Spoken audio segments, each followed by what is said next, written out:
Hello, everybody. Welcome back. Hello, everybody. Welcome back. Hello, everybody. Oh, hang on one second. I'm getting some echo. Hang on one second. I'm getting some echo. Hang on one second. I'm getting some echo.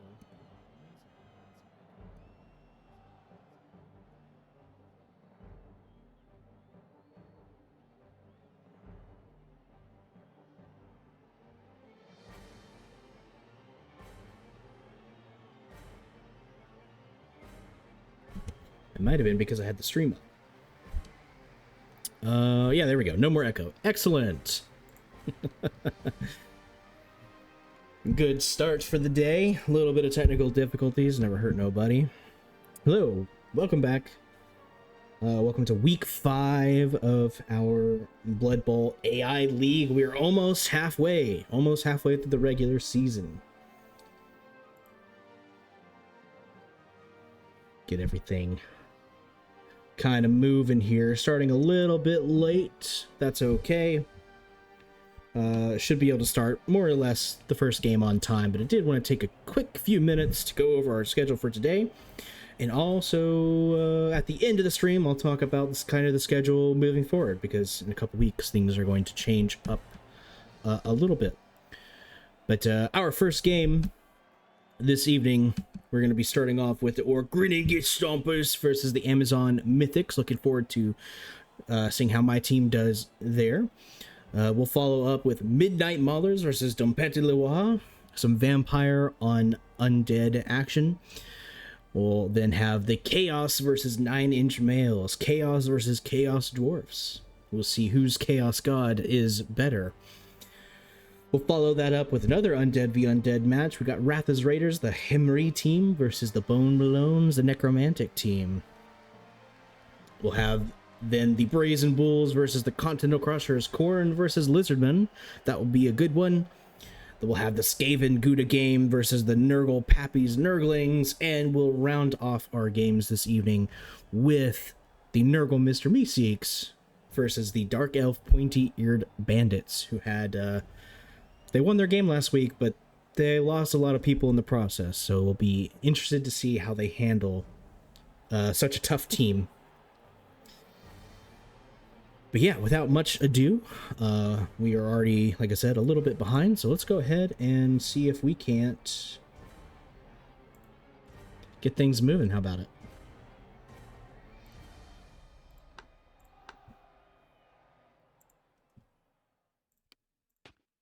Hope everybody is doing all right. Hope they had a good week, or at least have a better week ahead of them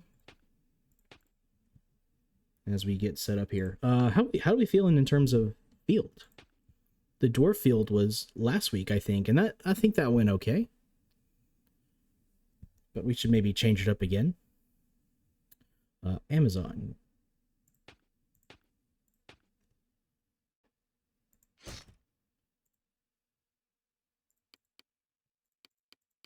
Oh, actually, one second.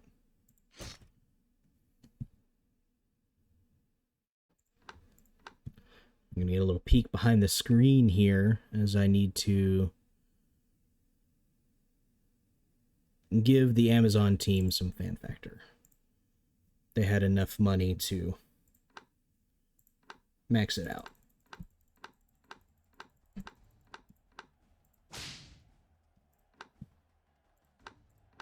You might ask, why didn't you just wait for that for the end of the game? It changes the team value, and I want to make sure they get the right amount of petty cash. But otherwise, it's really not important when I do that. They're going to get the proper amount anyway when I roll for winnings.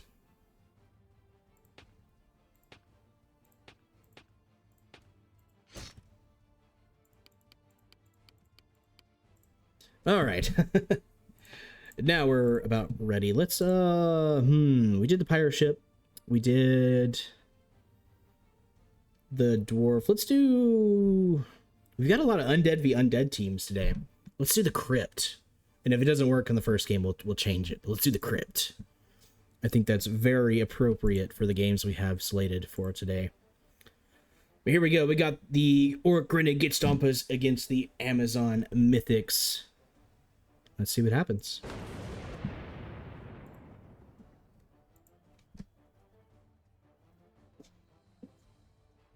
All right, let's hear it, chat. Who do you have winning this one? I obviously am rooting for my own team.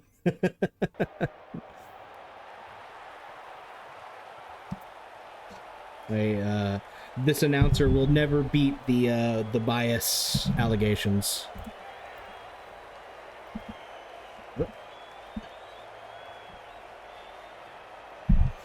The Orcs have really been on a tear. Morg, the team captain, is the highest level player in the league currently at level 4 and well on his way to level 5. He's been doing quite well, and he's also +1 strength now after this past week, which means he is the same strength as my troll. Oh, and a deep kick is gonna be given right to Spikes the ball. We'll start our game off here strong with Morg crushing his way through the front line. Spikes the ball, though, is just gonna hang on to it. Okay, making sure I did put it on AI.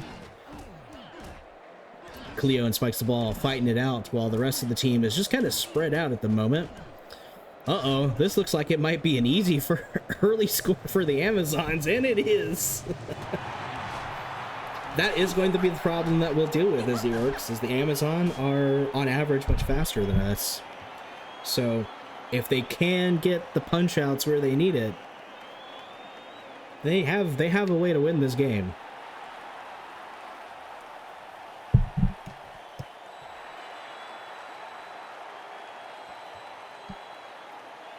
Nice, quick, easy touchdown to start the day off. Oh, what are we doing? Orcs, we have a Black Orc on the sideline. I think that's a level 2 Black Orc as well. What are we doing? Mythics, I think, only down 1 player this week. I think Harrow, unfortunately, it is their team captain. But that is the only person they are down. So they're at least coming into this at mostly full strength. 2-order kick this time in front of Grubnash Gouja. Oh no, Loha getting knocked out there and the Apothecary getting used. Phoebe getting badly hurt. Morg already doing what he does best, hurting people. Dribbles the Goblin, fighting out with some Amazon ladies there. The backfield of the Orcs just not being very active today. Oh, did the Texans win? Hey, good for you, good for you. Maybe you'll have some luck here today.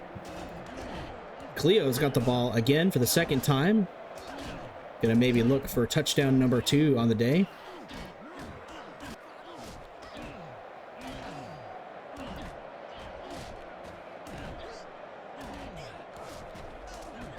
The very aggressive troll in the back line there doing some damage. Cleo cleaning up some goblins. Morg, the team captain, coming in, putting an end to that drive. Is gonna scoop it up.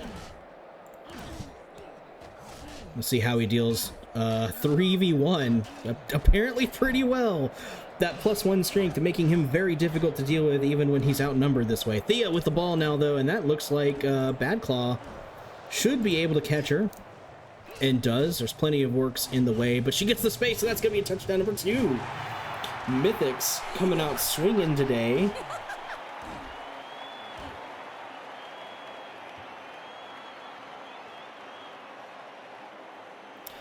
The Orcs may have woken up and chosen violence today, as they always do, but the Mythics have decided they're going to play the game.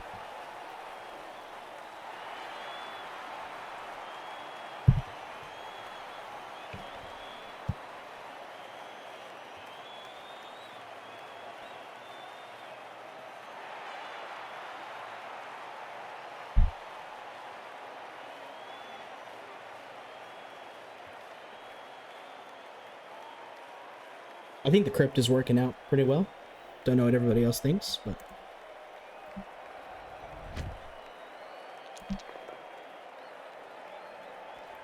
Rock Track, they work with the ball. It's picking up, and he's going to be moving up the field for the first time. We are past the halfway point. Seems to be fine. Okay. Yeah, this one... I can turn on a grid view if people would prefer that. I think it just kind of gets in the way a little bit. So I don't want to turn it on unless I feel like I need to. Rocktrot getting knocked down in enemy territory. Athena picking up the ball and is trying to get it out of danger. The two Black Orcs all over are going to make it a little difficult. Morg, the team captain, is in there.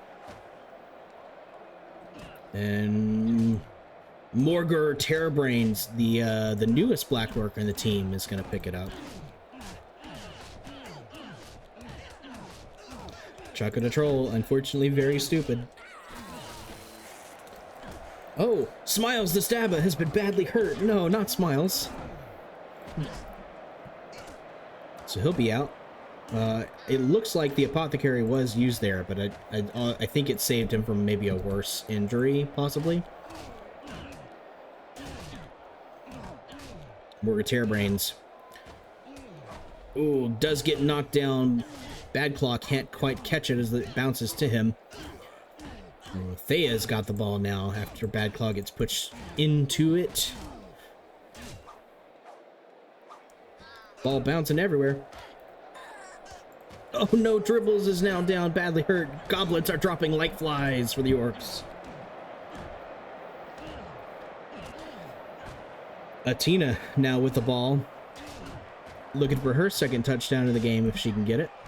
Oh, and she goes down. Oh, sorry, not a touchdown. Bad Claw has scooped up the ball, and that's going to be touchdown number 1 for the Orcs.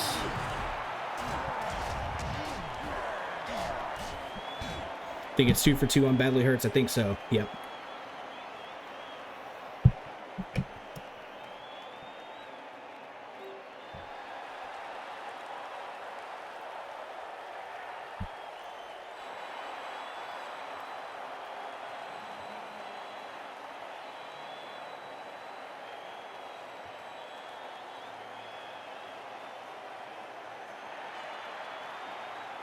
Sure is. At least it's Badly Hurts, though, so no lingering injuries.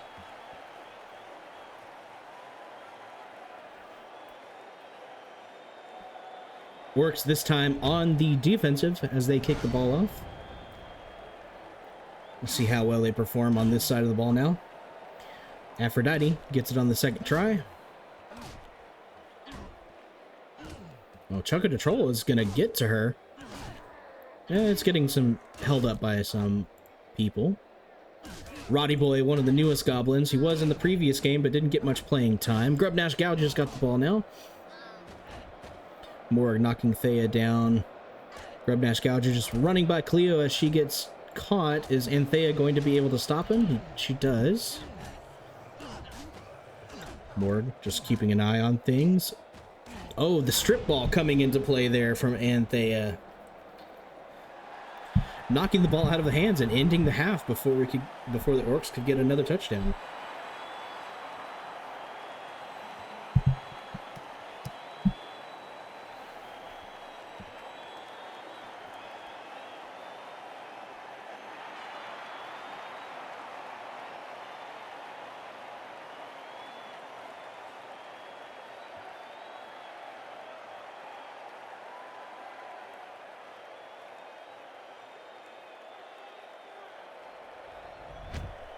Orcs kicking it off to start the second half.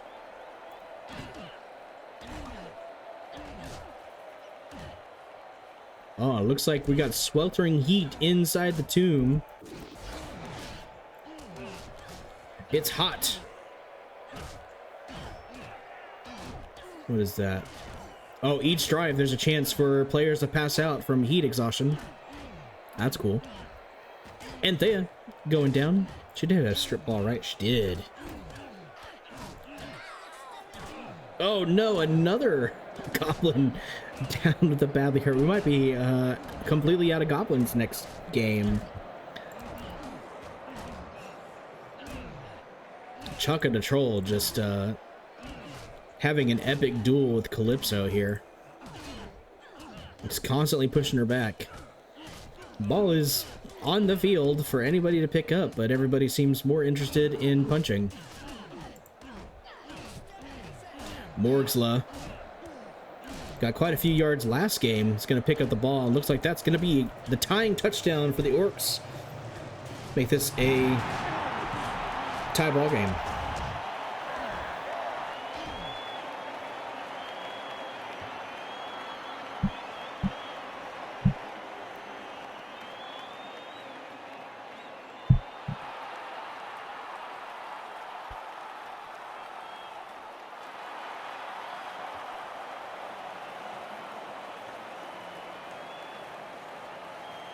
Yeah, the question mark over the troll. Yeah, that's what happens when they roll really stupid. So every time they're activated, you have to roll to see if they pay enough attention to the orders that they're given. And when they fail, that's what we see.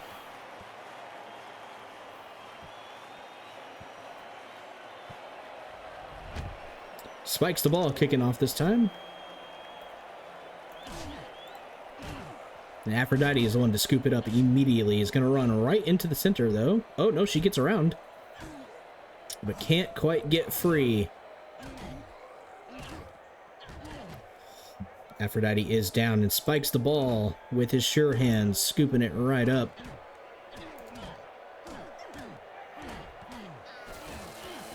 Oh, Thea getting surfed in here off of the touchdown here. The end zone, rather. Cleo with the ball. Oh, Rock Track is the only one who could stop her, and he's caught up by Aloha. That's going to be touchdown number 3 for the Amazons. Touchdown number 2 on this game for Cleo, I think.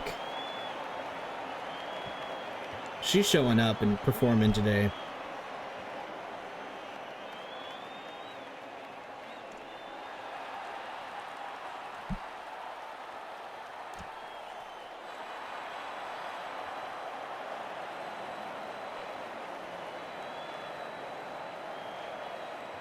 Was that Morg who got knocked out? That's impressive.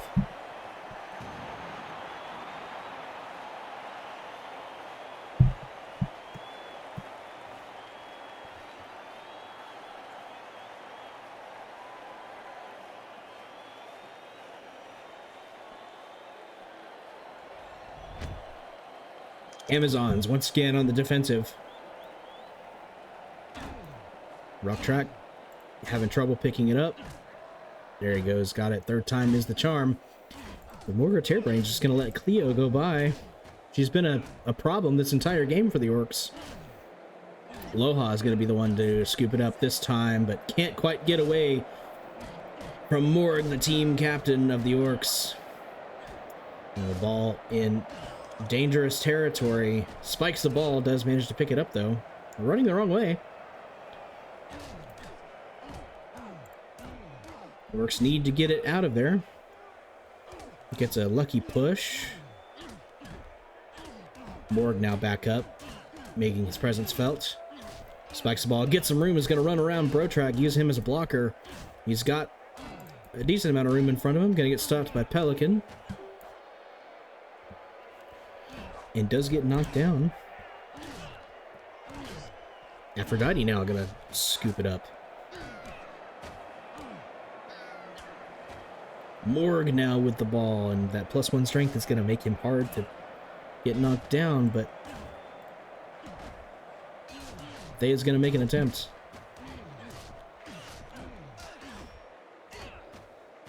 And Morg smacks her down.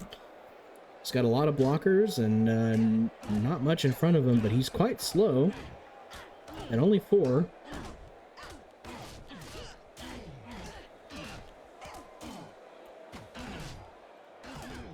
Now evening the odds with 2 Amazons on him. Morgzla just watching it happen. 47 seconds left on the clock. Orcs need to get the ball back and get a touchdown to tie this ball game at least and get some points for the league. Oh, ball goes out of bounds. Where's it going to end up? This could be really good or really bad. Uh-oh, that might be... That looks like it might be touchdown number 4 for the Amazons. Unless... Oh, Ice is going down, getting injured. Thea with the ball, 25 seconds left to go, and she just has to hold on to it to win. But she's gonna try to go for touchdown number 4. Make it a 2-point game. There's Orcs all over. Oh no, she died for it. She died for it. Spikes the ball now with the ball. And if he can make it all the way to at least tie this ball game up, that would be great for the Orcs.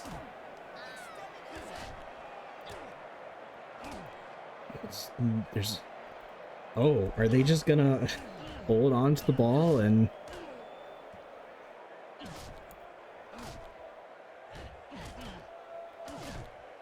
Amazons now have very suddenly very few players on the pitch.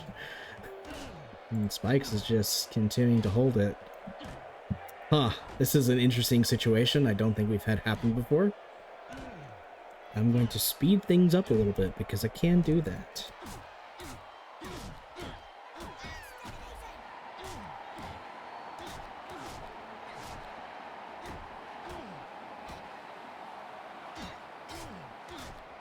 Uh-huh. Oh, no, I didn't think that could happen. I see, so there's only... Okay, you can only go a minute overtime. Interesting. That, I'm not gonna lie, that did seem a little bit like BM for my team to just hold on to the ball. They'll take the loss, but they're gonna deal some damage. Oh boy. Well, congratulations, Amazon, on your win. It's gonna put you at 3 wins, 3-0-2 for the season. And it's gonna hand the Orcs their second loss of the season. So well done there. Let's take a look at the statistics. We'll start with the Orcs, the losing team here. Morg, once again, showing he's very dangerous. Getting 2 casualties on the day. 1 from Morger Tearbrains. Morgslaw getting the MVP and 1 of the touchdowns for the team. Bad Claw, the bad man, getting a touchdown as well. A casualty out of Brotrack. Once again, we have a goblin getting a kill. We now have 3 killer goblins on the team, but unfortunately 2 of them are going to be out next game.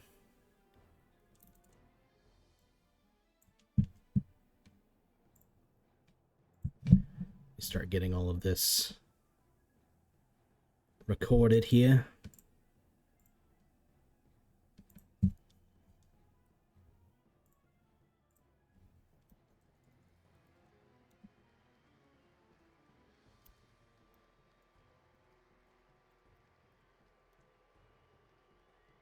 All right.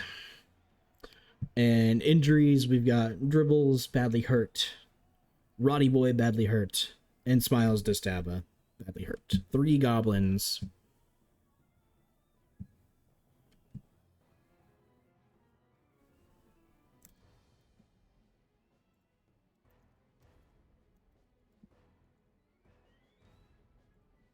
Cool. Taking a look at injuries on the Mythic side, we've got Isis and Pelican both badly hurt. Phoebe and Rhea both badly hurt, and unfortunately Thea is dead.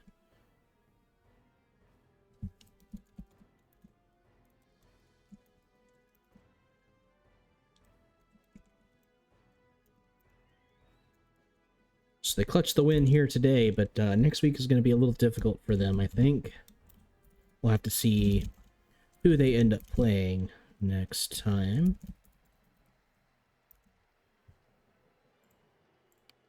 And statistics for the Amazon team, we got a casualty out of Pelican and Cleo. Cleo with the 2 touchdowns on the day. Phoebe getting the MVP, though, unfortunately having been injured most of the game.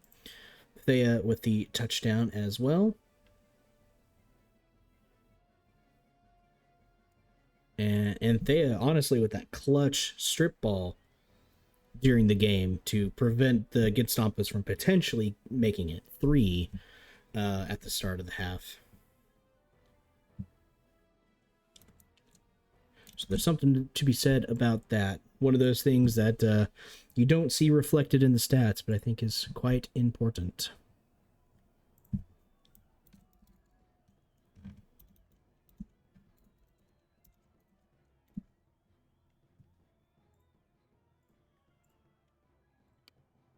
And to make sure I get the actual result there.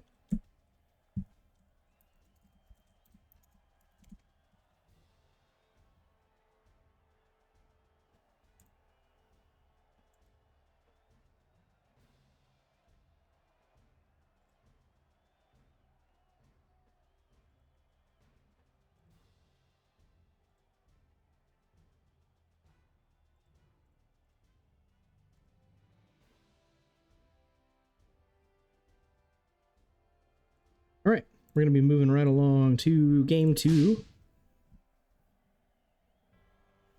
The Midnight Maulers versus Dom Petit Loire.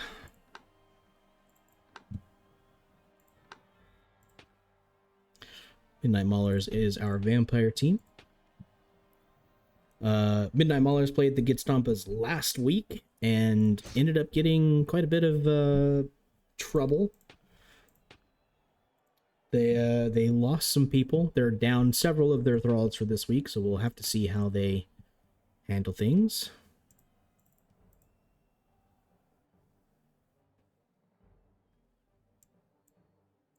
Sorry, hang on. Dealing with the thing 1 second.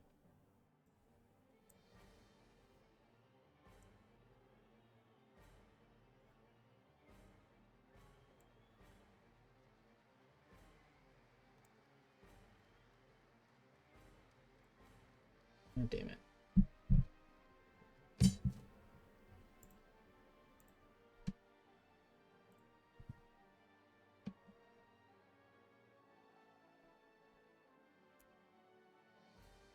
There we go. Sorry about that.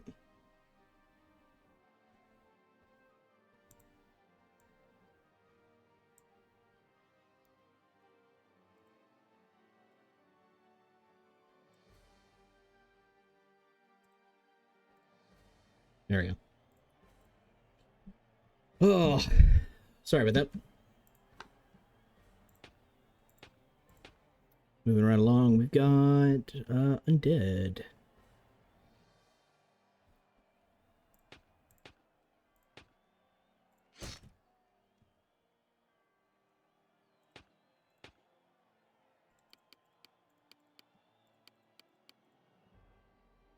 Back to the crypt.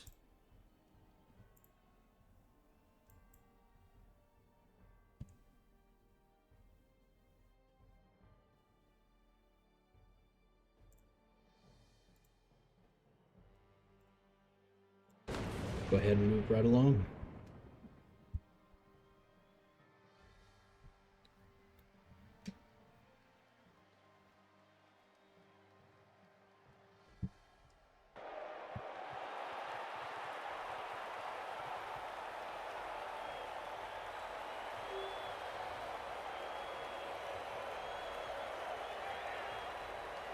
All right, let's move into this game. Dom Petit Loire, of course, being our highest ranked team in the league currently. We'll see what the vampires can do about that today, as they are moving into this game in a little bit of trouble, having lost several people in the previous game, as I mentioned before. They are not at full strength. Meanwhile, Dom Petit Loire has been pretty dominant so far. They only losing once. We got Draxacula with the ball, holding on to it currently as things happen.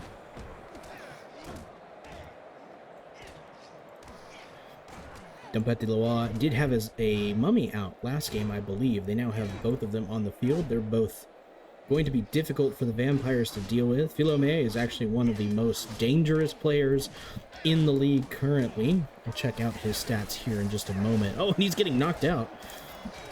Draxacula, the vampire with the Blodge combo, is always going to be a problem to deal with.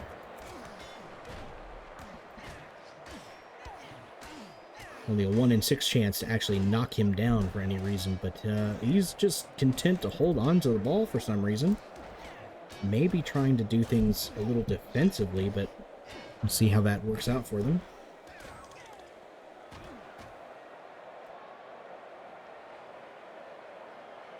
Apparently not very well.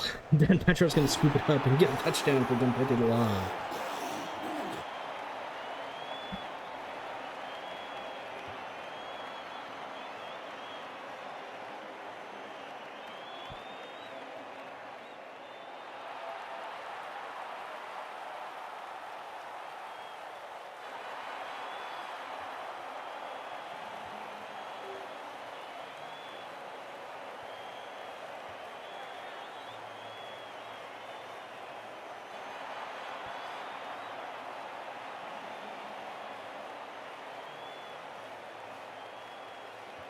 They're playing in Halloween Town. Well, 'tis the season, pretty much. And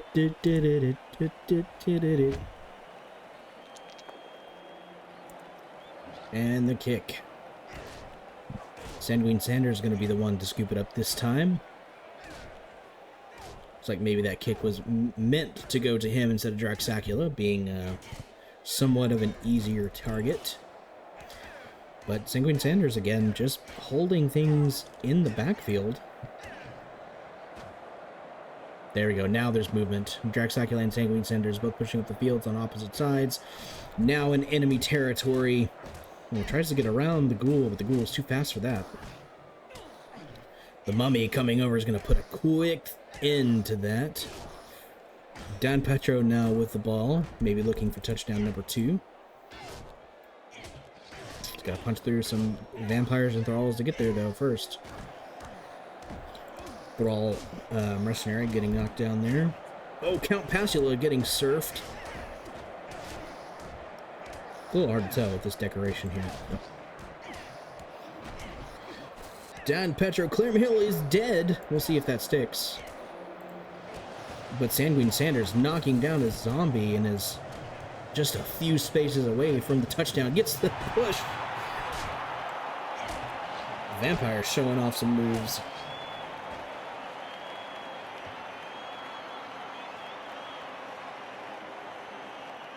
I like that their push animation is a backflip, so they kind of look like they're styling on the haters.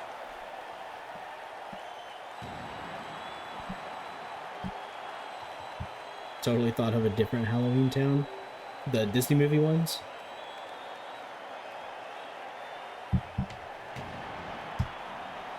Yeah, I'm more Tim Burton build, so. But that could be accurate as well.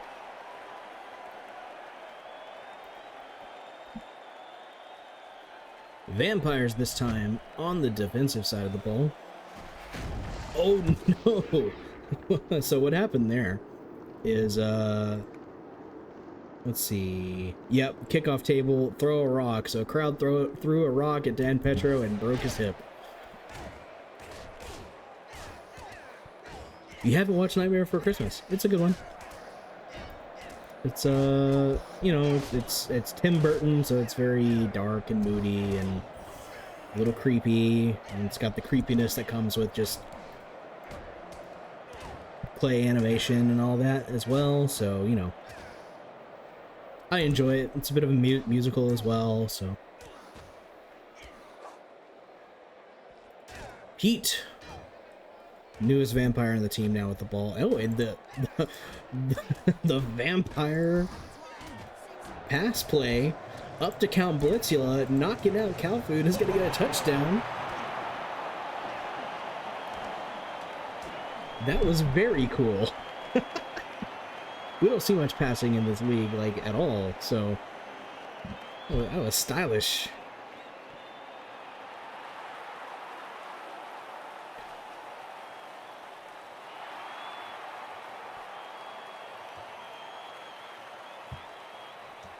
But we've seen historically that Don Petit-Loire is very much a second half team after they've worn their opponent down. Oh, looks like that did stick. Ooh, that could be bad. That injury on Don Petro as well stuck.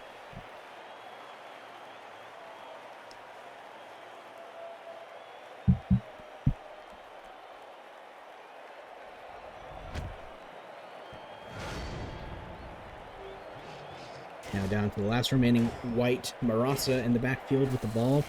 We got a mummy getting badly hurt on the field. Oh no, this might be the bad luck week for Don Petit-Loire after being so dominant the rest of the season.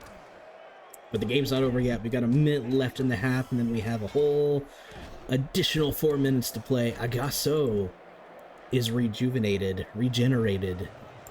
Brawley, one of the newest thralls, is going to pick up the ball and make it a 3-point game for the Vampires, a 2-point game over the undead here.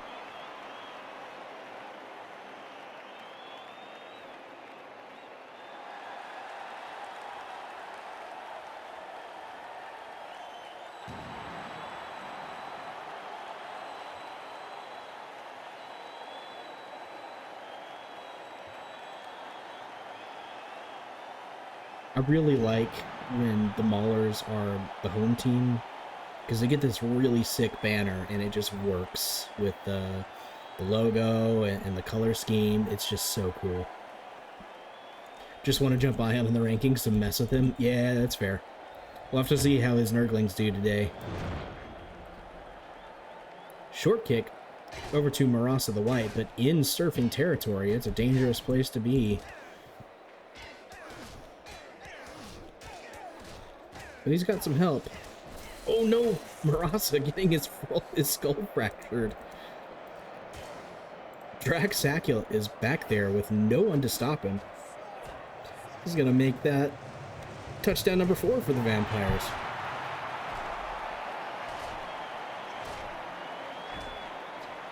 You gotta feel like this is a big ego boost for the Midnight Maulers. Midnight Maulers only with 1 game won on the season, 2 games tied, just showing up here and taking on the number 1 team and crushing it so far. Like, even if they somehow lose this game at the end, you gotta think that they gotta feel pretty good about this kind of performance.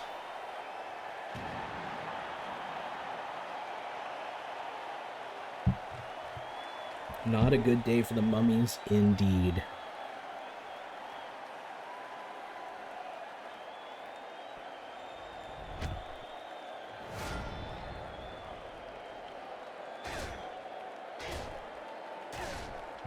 Forgot I had the dice log on there. Turn that off. Clean up the screen space a little bit. Marasa's got the ball, but Bait Basher, the Thrall, is on top of him with the strip ball. And there you go, managers. If you're looking for a skill to put on a player who's leveled up, strip ball right there, baby. That's why it's good.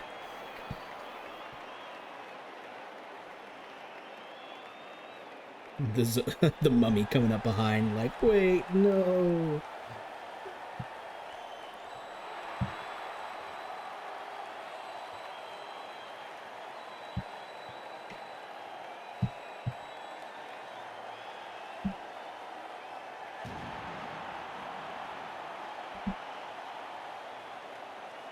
Skip past that because not much has changed so far.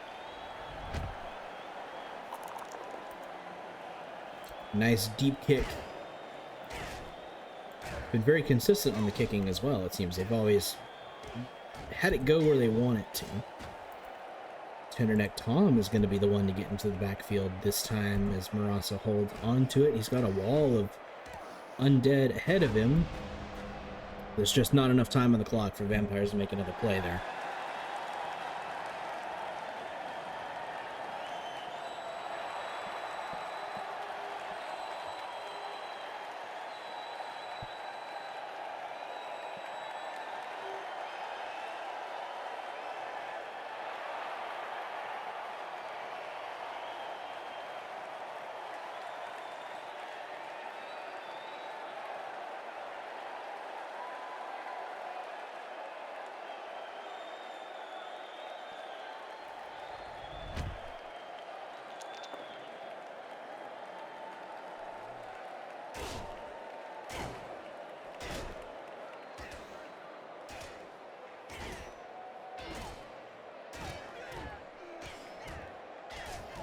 We'll see. So far, it's looking like the start of the second half is looking a lot like the first half.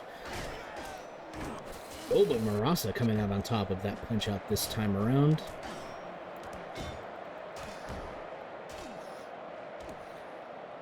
Count Pashula getting knocked out, looks like, over there. Kalpu, the zombie, getting knocked out. Tenderneck Tom is now on top of the ball carrier. Big guy don't want to move. Yeah, the white seems to be very defensive today. Draxacula coming in is going to make a difference in that scrum for sure. Ooh, Bait Basher getting knocked down. Congo is dead. We'll see if that sticks. But Draxacula making his presence felt. He's not the team captain for the Vampires, but he is their most decorated player so far. Tenderneck Tom just pass over to Draxacula. We'll call that a pass. And that's going to be a touchdown for him.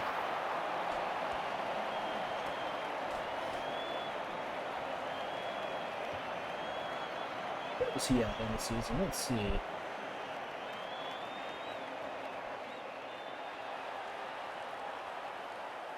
Whoop. I'm gonna change the color. Draxacula already with that didn't seem right. Casualties has kind of been his bag so far. Well, he's starting to put up some touchdowns now.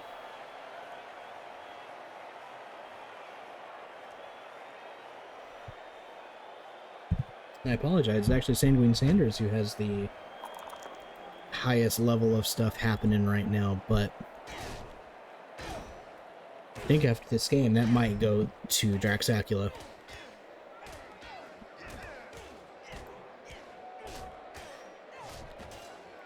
Marasa once again with the ball, just holding it back there.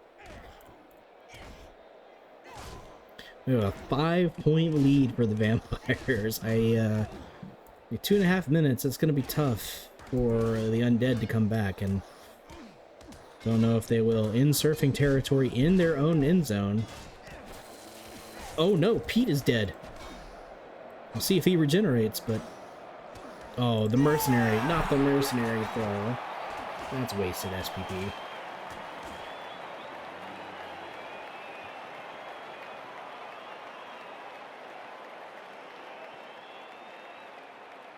Can't even believe that happened.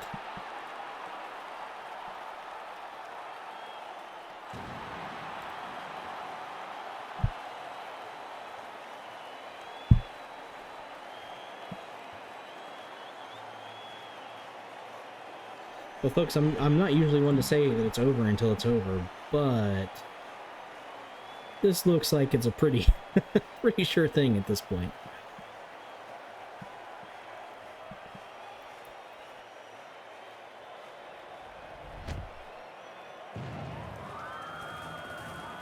Ball goes out of bounds. They're going to give it to Marasa closer to the midpoint of their backfield, and still not moving anywhere.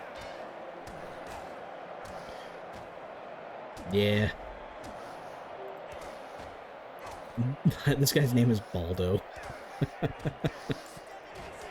I don't know why that's funny to me, but it is. Baldo's got the ball. There you go, Lonnie, for your next thrall that you put on the team, you should name him Baldo. Agwe, looking to finally make something happen for Dempete Loire. It's got the space. It's just got Sanguine Sanders in front of him, though.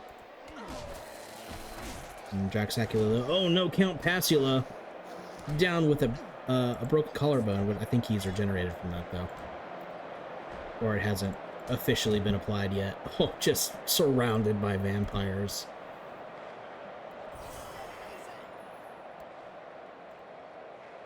Oh no, that injury did stick, and Agasso was the one who got it. Guillaume is in the mix.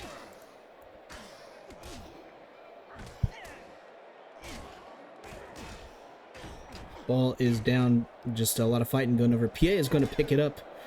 He's got the space. He just needs to move. But now Pete's up.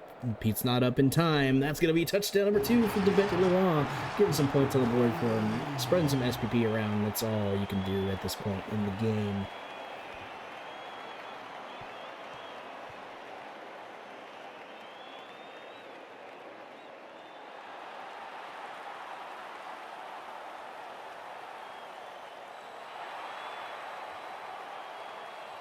One injury so far for the Vampires. And a lingering one at that, so hate to see it.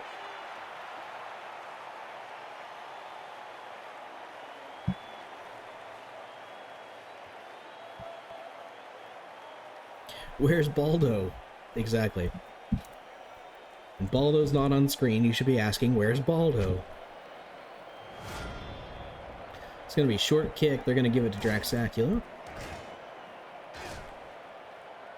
We've got some players pulling back maybe to play more defensively now that they have a substantial lead.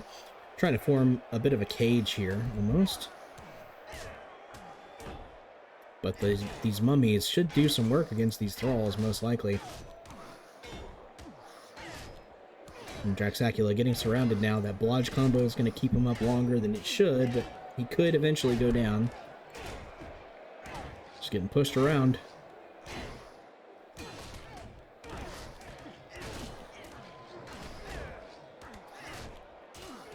The mummy got distracted. It's just zombies on Draxacula now. Oh, 2 zombies and a ghoul. Sounds like the setup for a joke. 40 seconds left in the game. Dom Petit Loire, I think, trying desperately to get another point on the board somehow, some way. Marasa now getting involved.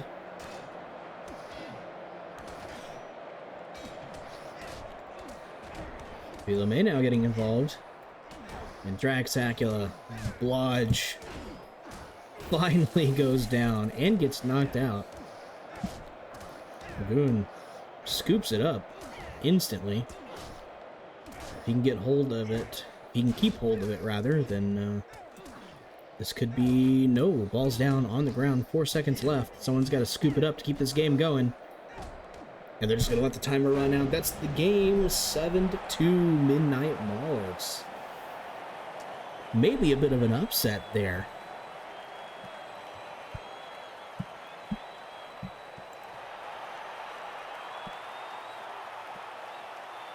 I bet they're talking trash right now. those two managers. I hope they are. I hope they are.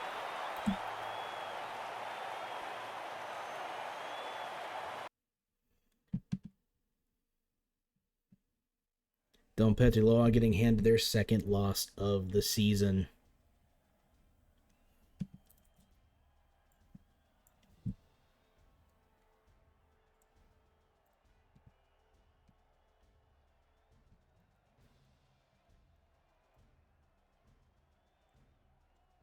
Nice ending for game 2 there. Let's take a look at the statistics for Dom Petit Loire. We got Agasso with a casualty. Philomé getting some knockouts. It's going to put him over 10 knockouts on the season. And he's right there at 9 casualties as well. So he's almost in double digits for both of those categories. Don Petro and Pierre getting the touchdowns. Congo getting the MVP. Congo had died, but I think he regenerated. So he will actually get the benefit of that MVP. Let's see. A casualty at a lesser in, and some KOs scattered about. Agwe getting some decent yards run there. Tough loss for them, but they're still doing quite well.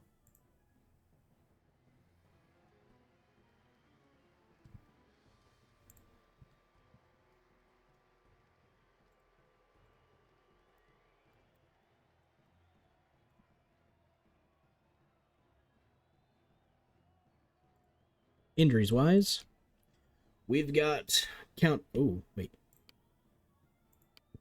Injuries wise from Dom Petit Loire, we got Don Petro with smashed hip, losing a point of movement.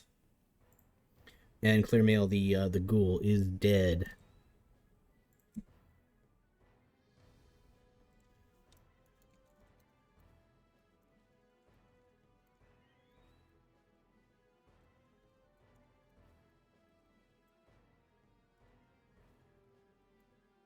And man, that smashed hip didn't even come from the enemy team. That was from the crowd.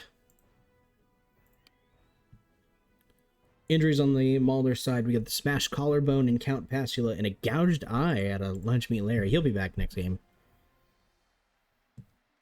I like how a lost eye is just... They'll be back next time. They're fine.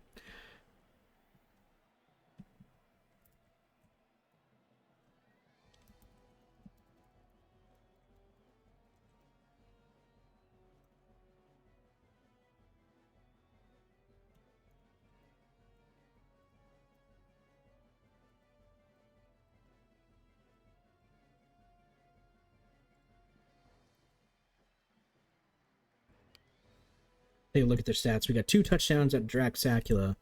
a touchdown out of Sanguine Sanders, a touchdown out of Count Blitzula, getting all those touchdowns on the Vampires. You'd love to see it.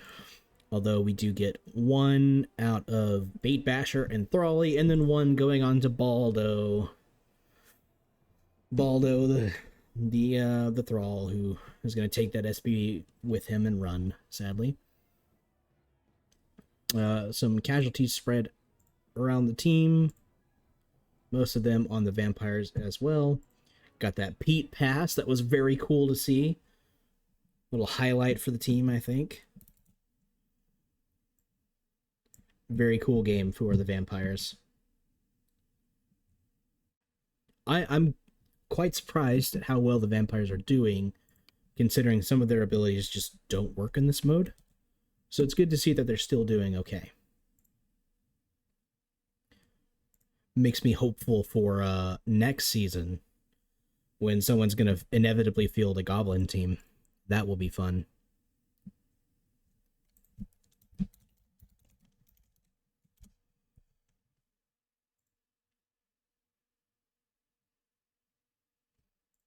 Our MVPs, Tenderneck Tom and Congo. Game 3 time.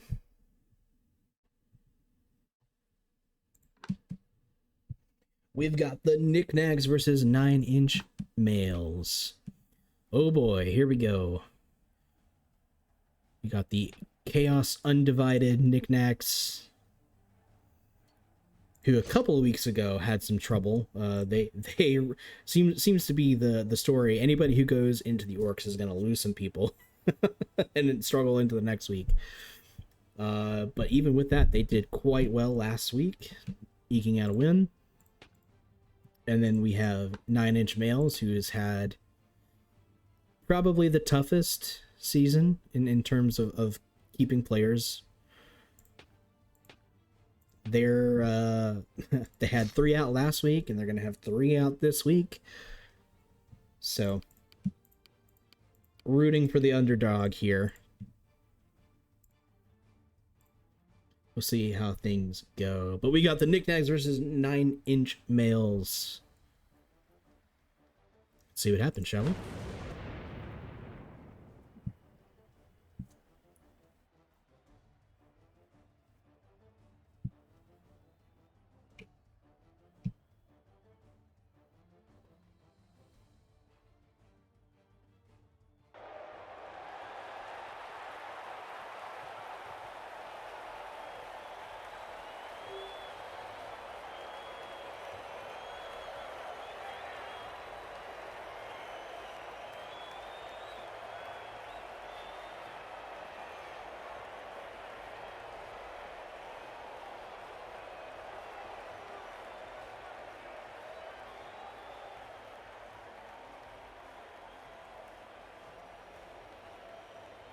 Looks like 9-inch males have used some of their petty cash to pick up a replacement Bull Centaur. The pink and purple teams on the field looking good. All right. And things starting off strong with Charles, Litspit, and Grog opening up the center of the field. Toby from HR has got the ball, though. Getting pushed around, trying to get into enemy territory, but now he's going to be surrounded. McFace. Oh, no, he gets around. He is in enemy territory now, but he's in prime surfing territory. Not good for Toby. Thankfully, he goes down, dropping the ball, but not getting knocked out of bounds. Skreel is going to push it out. See where it ends up. Deep. Oh, Daryl the foreman. Daryl, pick up the ball. Go, Daryl. Go, Daryl. That was your chance, my guy. Skreel has got it deep in enemy territory. Oh, somebody went down. Voluptuous Vlad did get badly hurt, but the apothecary was used there to bring him back. And I think the same thing just happened to Gregory Stevens, but they used that on a knockout. You hate to see it. Skreel. Oh no, Daryl the foreman is dead. Daryl, you had a chance for glory, and now you're dead. Ric Flair coming in. Dank Duran. Steve from accounting maybe mourning his friend Daryl. But there's no time for mourning. This is the game of Blood Bowl. Things are happening. Gregory Stevens now with the ball.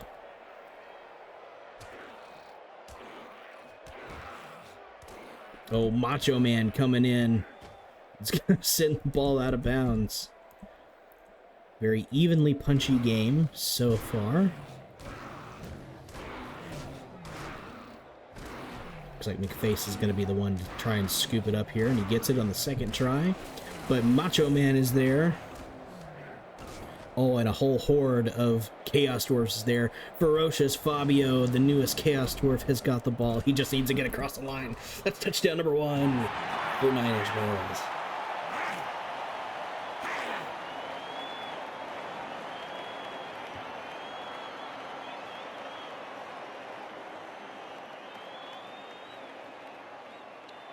Nine Inch Males showing the league that they may have had a hard time before, but they can still pound it in with the best of them.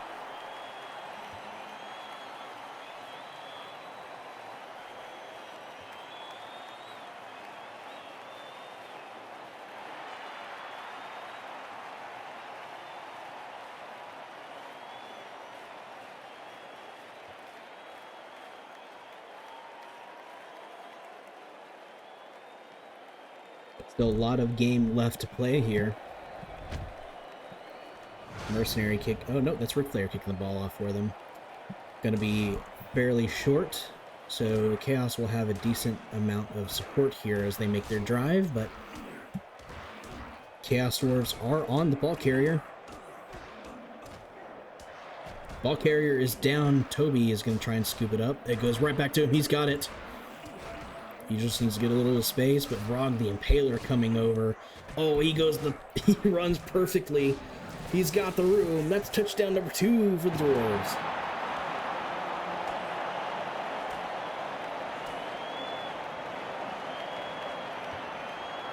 Could this be it? Could this be the end of the losing streak for the Chaos Dwarves?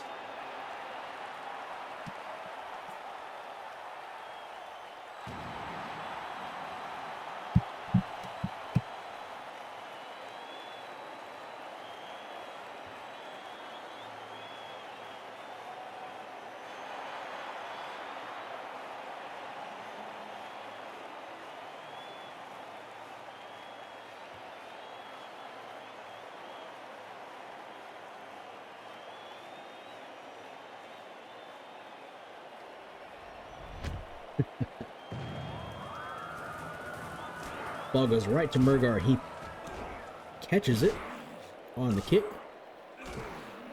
Oh, and Murgar just punching his way through into enemy territory now, but the Chaos Dwarfs have done quite well on defense so far. Looks like they're going to try and keep up that momentum. Ferocious Fabio is guarding the ball currently, pushing Gregory Stevens away before he can do anything. Oh, he gets pushed away now. Pam, the receptionist, is going to scoop it up. Battle in the midfield. There's not a lot of Chaos Dwarves in front of them, but there's just enough to keep them where they're at. Grog being pushed back into his own half of the field.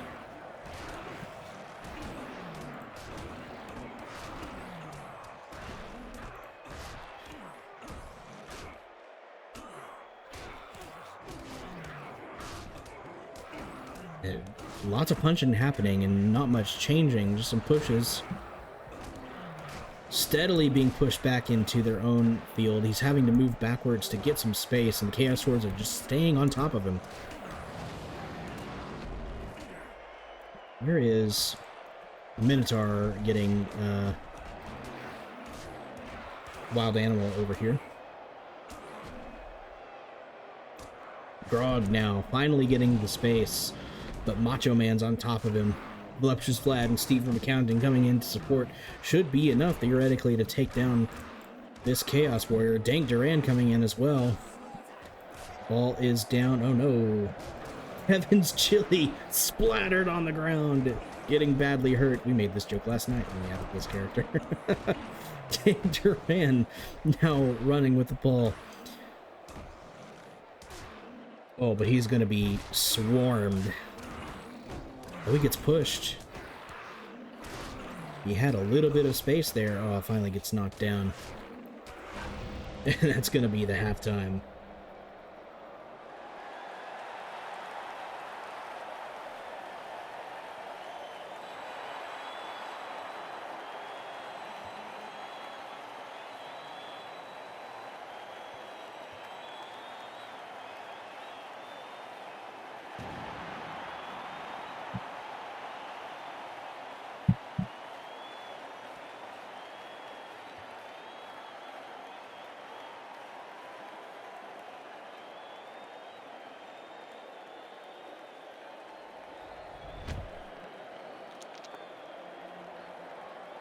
A 2-0 league for the 9-inch males. I think that's the first time that's been said for this entire season going into the second half.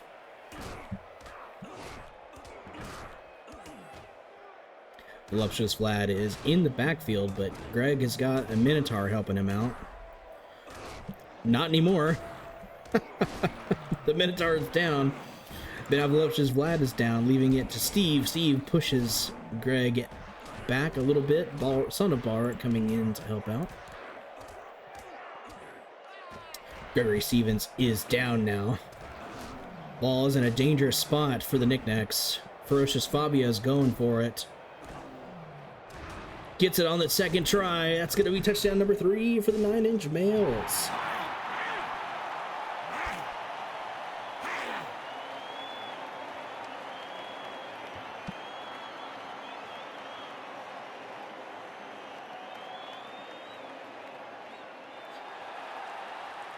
Nine-inch males showing that they just needed a little bit of a rest before they were ready to go again. Quaking right now, the manager for 9-inch males says.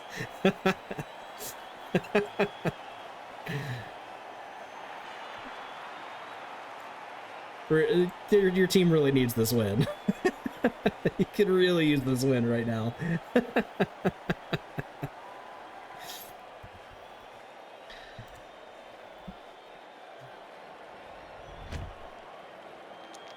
And the ball is up. A deep kick into enemy territory there. Gregory Stevens going to be the one to scoop it up again. Going to get stopped by Pam here. And even the Hobgoblins are just punching up right now. Steve from accounting has got the ball. Never mind, Steve from accounting is down. Basha going to be the one to scoop it up this time around. It's got lots of Beastman support. Just got to do something with it. Voluptuous Vlad standing up to get knocked right back down. Pam getting pushed back, but gonna go right back in for more. Boisterous Bruno trying to make something happen. Oh, he's got it. He's got the ball. Boisterous Bruno. Oh, can he make it? He can!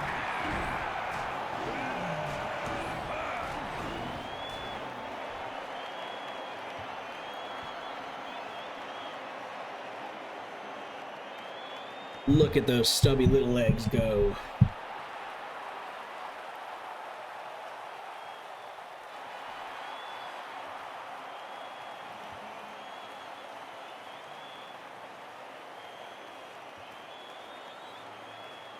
The dice finally going the way of the Chaos Dwarves. They've taken some damage. But they are in good position here.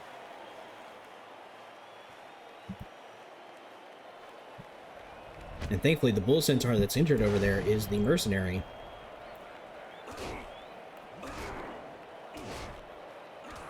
Grog and Voluptuous Vlad just running right by each other. The Giants also won today, so it's a weird luck kind of day. Well, hey, there we go.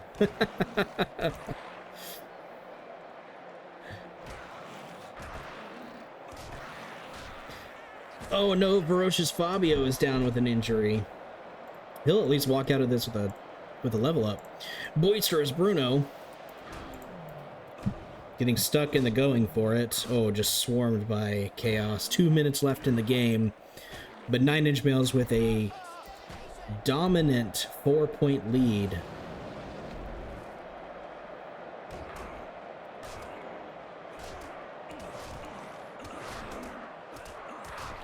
Here comes Macho Man.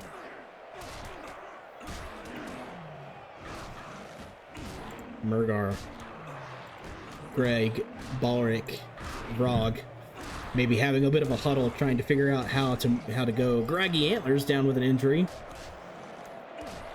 And they have broken. They're now trying to run on the weak side of the field for the Dwarves, but Macho Man and Boisterous Bruno are there to stop the drive.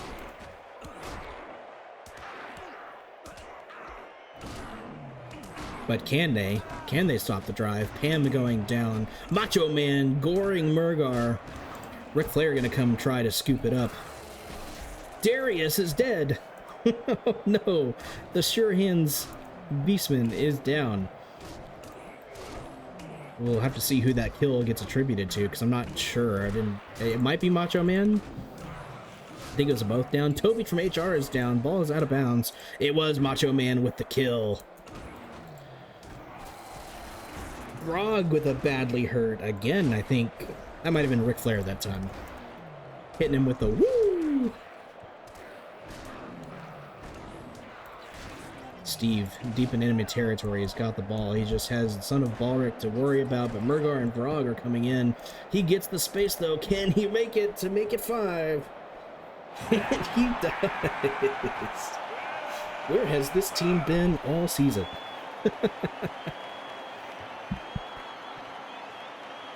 I think I was telling the manager this, that I think stats-wise, the Chaos Dwarves should have been doing much better than they have been this season. I think they're just finally getting a game where the dice are actually going their way.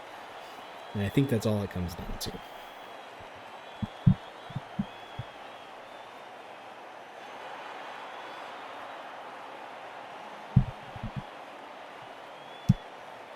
You're going to take some damage doing it. But that's about what you expect when you have 2 Chaos Aligned teams going head-to-head.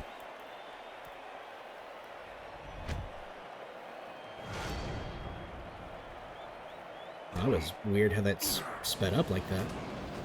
Pam, the receptionist, is going to try and pull a Skaven play, but can't quite get to it in time. You're no GG.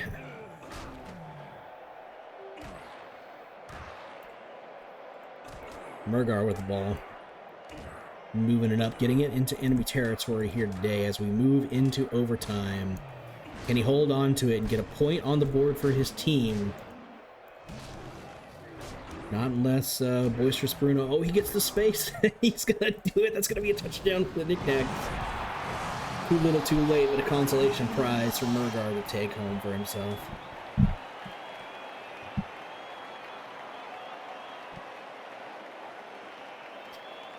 Preventing the complete shutout.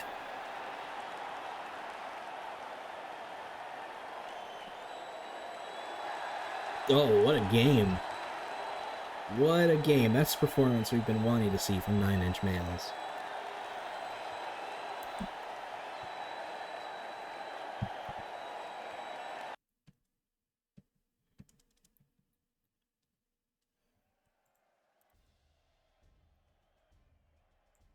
Getting their second win on the season, their first win being in their first game. So it has been 4 long weeks to get this win for them.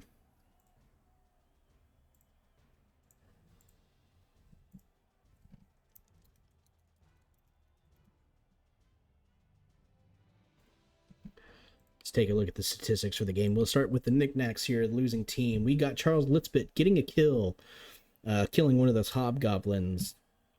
Touchdown out of Murgar, of course, and also getting a successful reception, getting 68 yards a run all by himself.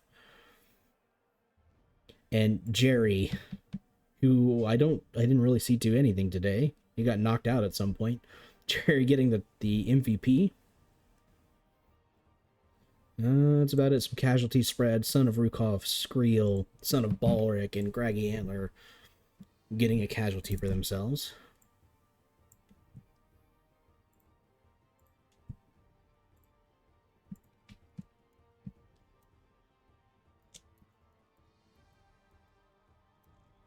It's a tough game for the Knickknacks to come off of their win from last week, I believe.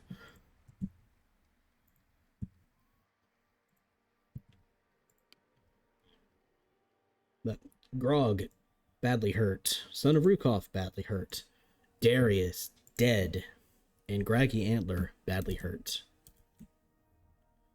Get all these entered here real fast.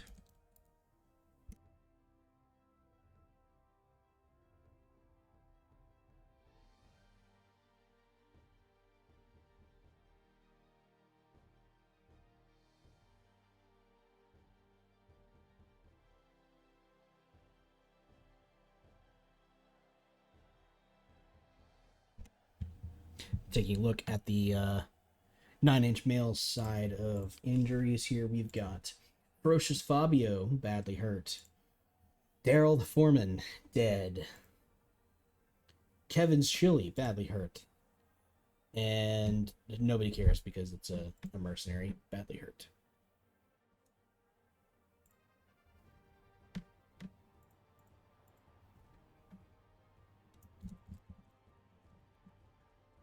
No lingering injuries for either team, except the death, of course. I suppose you can consider a death a lingering injury.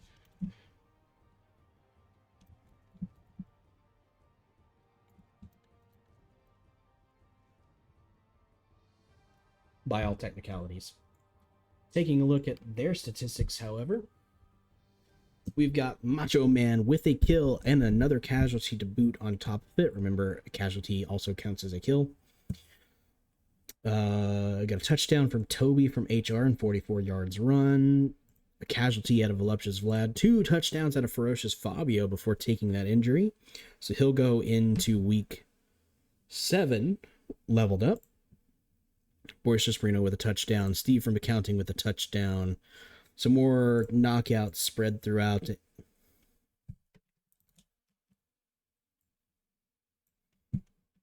Great game for the Chaos Dwarves here. For NIM. And our MVPs for the day, Jerry. And the mercenary stole the MVP. Oh, you hate to see it, folks. That's 5 SPP. That's not going to anybody. All right, so we've got our game number 4 coming up. We've got Rathas Raiders versus the Bone Malones. Get that set up real quick. We'll play this game and then we'll go on our break for a little bit. We're running a little bit behind today, but that's okay.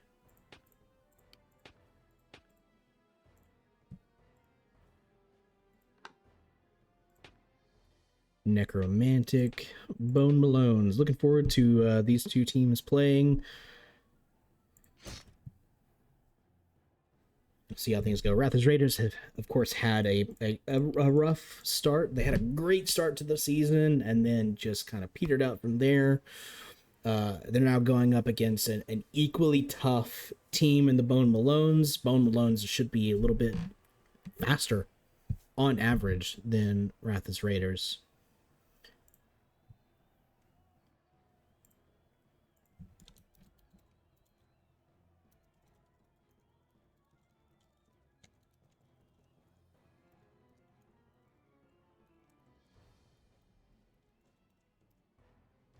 Sorry, sending a quick message. All right. Let's get this going. Rathas Raiders versus the Bone Malones for week 5.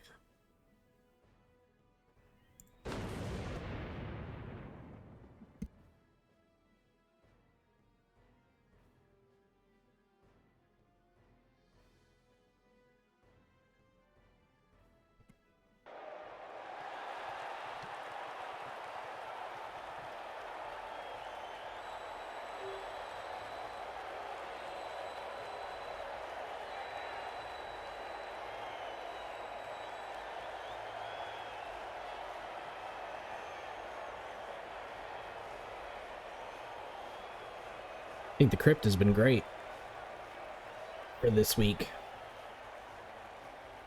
I've quite enjoyed it.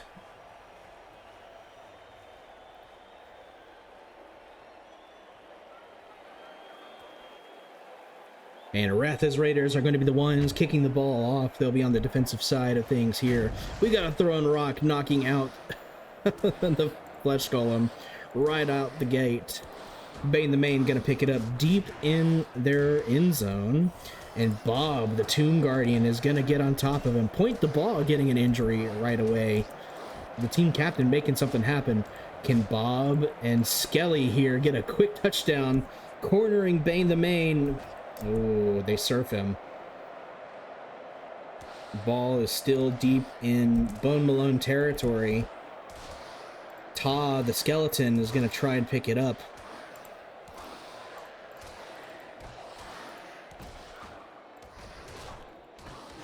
And having some trouble doing so. I can't click on players. It's just... Oh no, he knocks the ball out. Oh no. He went out of bounds again. Now it's over on the other side. Oh, something happened. Skelly badly hurt. John Marston with the ball. There's bones flying all over the place in this game. John Marston down. Bob, the Tomb Guardian. Just these Agility 2 players having some real trouble getting the ball. Timothy has got it. The hero. He's finally picked the ball up. And getting knocked out. Meanwhile, the Agility 2 Flesh Golem is like, oh, like, what, it's hard? And just picks the ball up immediately. And Herm making his way, now in enemy territory. There's only a few skeletons left in the backfield. Really need Bob to come back. They're only standing Tomb Guardian for this team. Unless Nah and Giga Chad. Unless they can make something out. Giga Chad decided not. He said, "No, I'm good. I don't want to fight a Flesh Golem." John Marston coming up to help. Herm gets the space. This is the scoring as damn Flesh Golem we've ever seen, folks. And there he's at it again with another touchdown.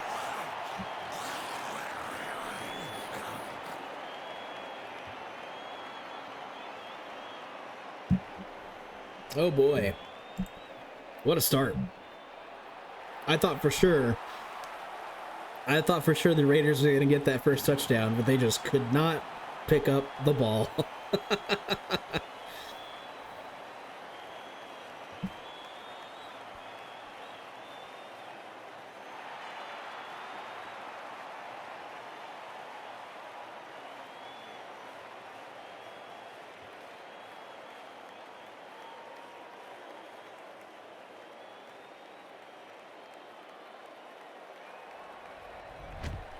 Bone Malone's this time.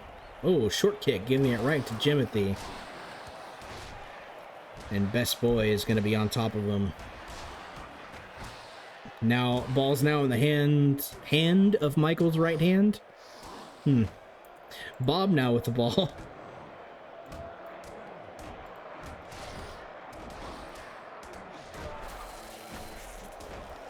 Oh my. It's a bit of a bloodbath. No way we got another Flesh Golem touchdown? Yeah, dude. I think that's his third or fourth for the season. Bane the Main scoops it up and Bob's like, no, get down. Giga Chad. Giga Chad should have sure hands. Still failing to pick it up. Point to ball, gonna come over and try and scoop it up. Knocks down Giga Chad. He gets it. Oh, it is raining. I didn't see that it was raining. I didn't notice. Oh, it's because the rain's only appearing here because there's an opening you can see where the light's coming in. That's such a cool effect. But yeah, it is raining, which is it's -1 for everybody to pick it up. That's why it's been so bad this game. Sir Beats now with the ball. One of the higher performing players on the Bone Malone's team. And showing us why, knocking down 3 skeletons by himself.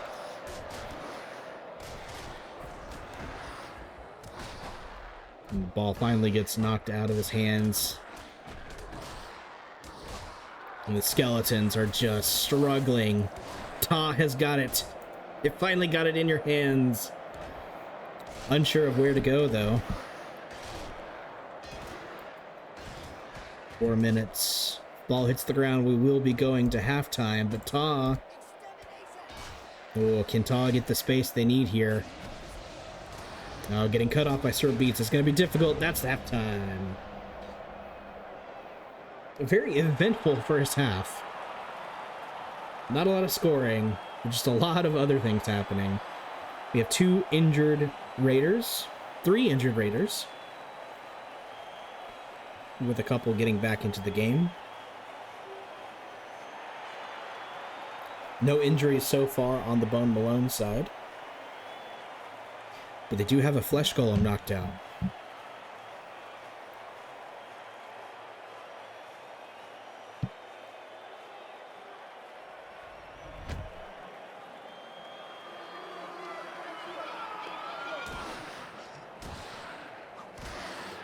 Why is Herm on fire? He's got like a little...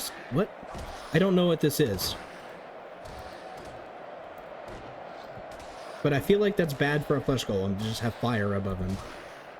Timothy in the backfield, all alone. Giga Chad just not doing really much of anything. Oh, that could be an easy point for the Bone Malones. Just somebody's gonna go pick up the ball. Looks like it's gonna be Dame Dame. He's got it. There it is. Touchdown number 2.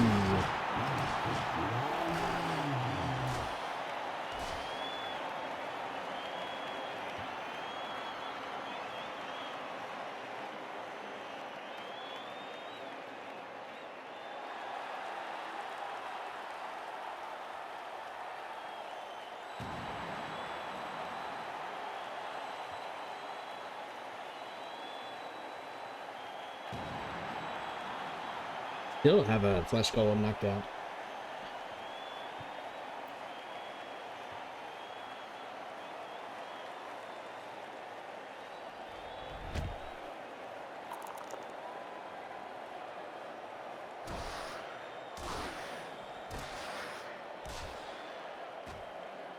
Nah, with the ball. Gonna get caught by a bunch of zombies.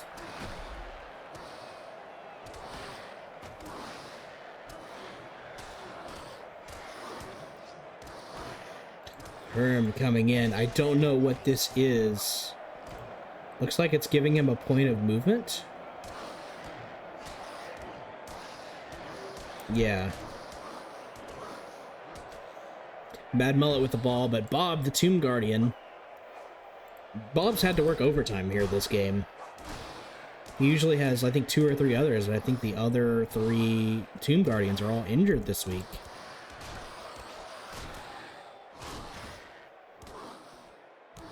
Bimothy with the ball. Best Boy coming in to put a stop to that. And does so. Sir Beat's gonna scoop it up.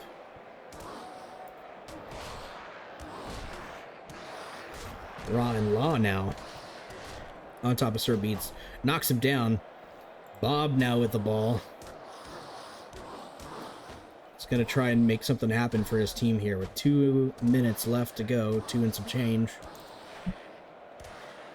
Okay, just walked right past point to ball. Love to see that.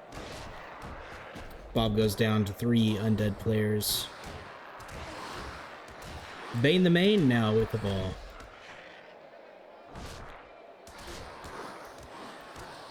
+1 armor and jump up. Oh, he's got it. He's got the space. That's touchdown number 3 for Bone Malones.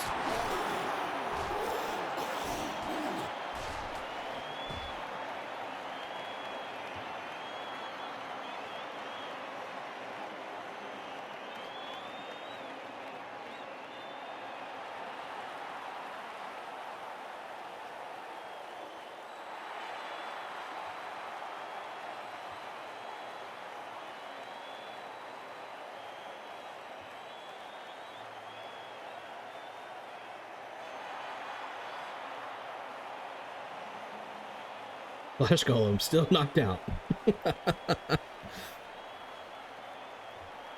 Are we sure he's not dead? Can someone check?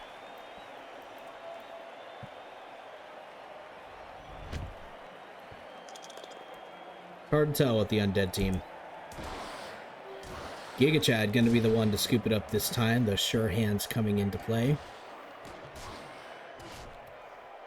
But just starting to run out of people. Bob desperately trying to keep his team in this. Michael's right hand finally gets the ball and is going to score once more.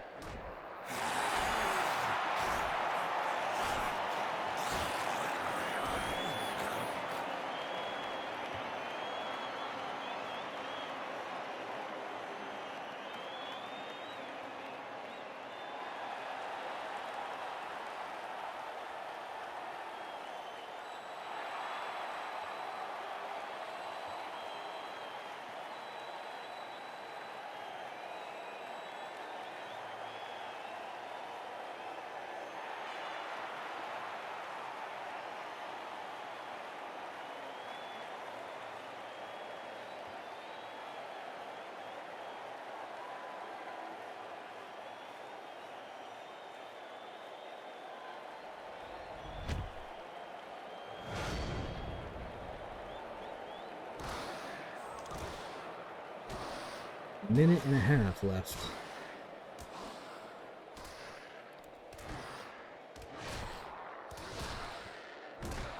I think we're just gonna maybe see some more points scored for the Bone Malones. Something happened somewhere. I heard it. Best Boy scoops it up. It's gonna be a werewolf touchdown.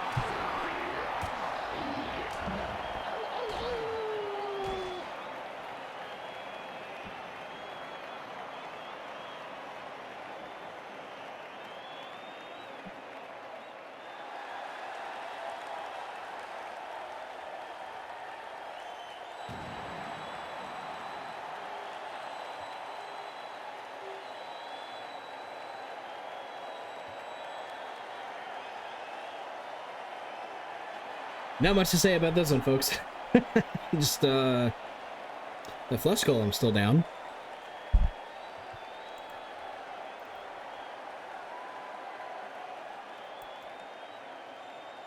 But Bone Malone's up 5-0.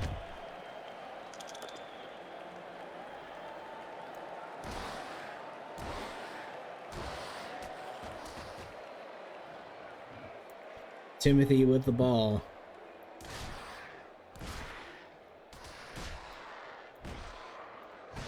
Can the Skeletons make something happen here? Something, anything. Bob and Best Boy knocking each other down.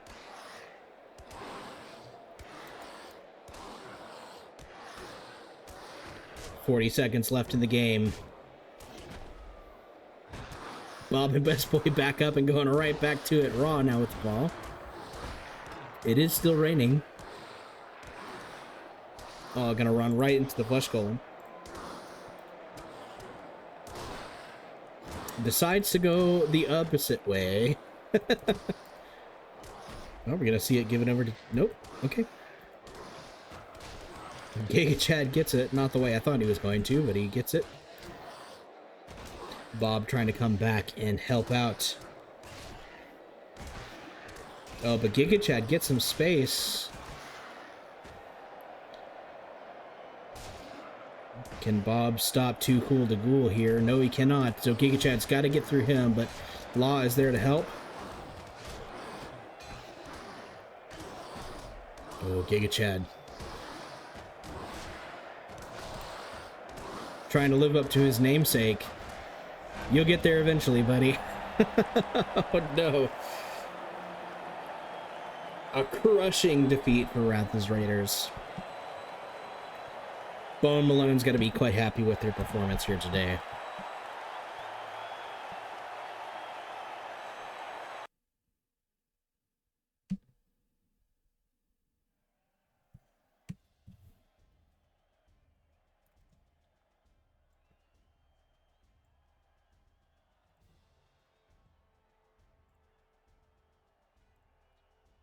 All right. We'll get these stats in here real quick, and then we'll take our break for a little bit. So get you some water, get you some food, whatever you got to do, and it's getting about dinner time for some folks.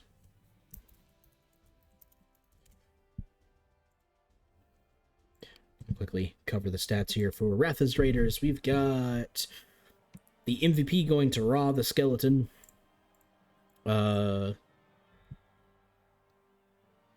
Yeah, that's about it, really.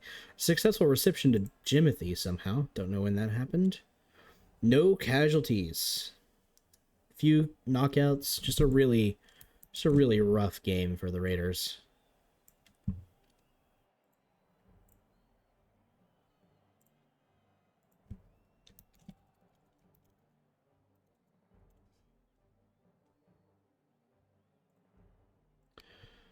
Injury-wise, we've got Jimothy. The Fractured Skull, -1 to armor value, putting him at 6. That's tough. 6 armor value is really low. Badly hurt for Skelly and Ka. Mark these down real fast.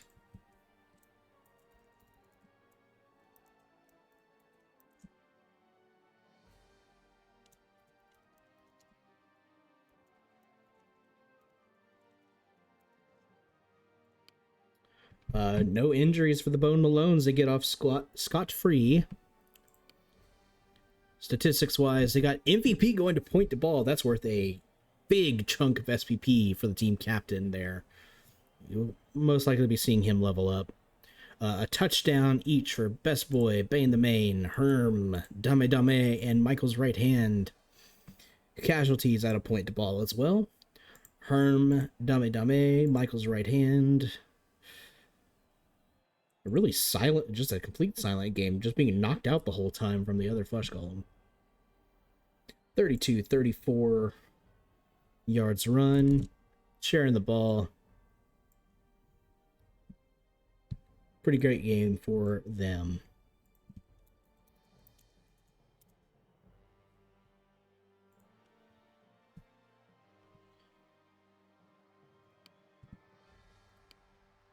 And our MVPs. Well, the serious concussion on Raw there. All right, everybody. Let's take about 5 to 10 minutes or so of a break, and we'll be right back. Thanks for watching so far, and we'll see you here in just a minute.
All right. I think we'll go ahead and kind of move forward. I just realized how far behind we are. So we're just going to move right on into this, I think. With our game 4 for the evening, we've got the Brazen Bulls versus the Continental Crushers. Khorne versus Lizardfolk. Lizardmen. Lizardfolk? Lizardmen. Khorne Demons at the bottom of the list because... yeah, sure. Up against the Lizardmen, the Continental Crushers. Both teams have 1 or 2 people out due to injuries this week. But I'm looking forward to this one. I think it should be a fairly evenly matched game. The Crypt has been doing well, so we'll keep using it. All right. We got the Bulls versus the Crushers. Let's see who comes out on top. Shall we?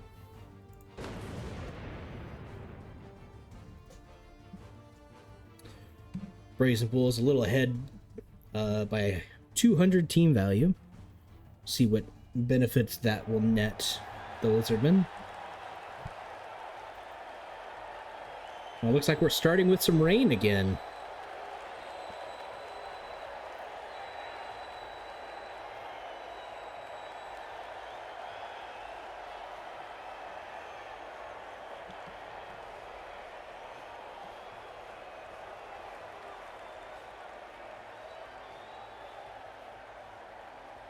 We got Fatemaker, the Kroxigor, facing down Rufus. Fatemaker is probably...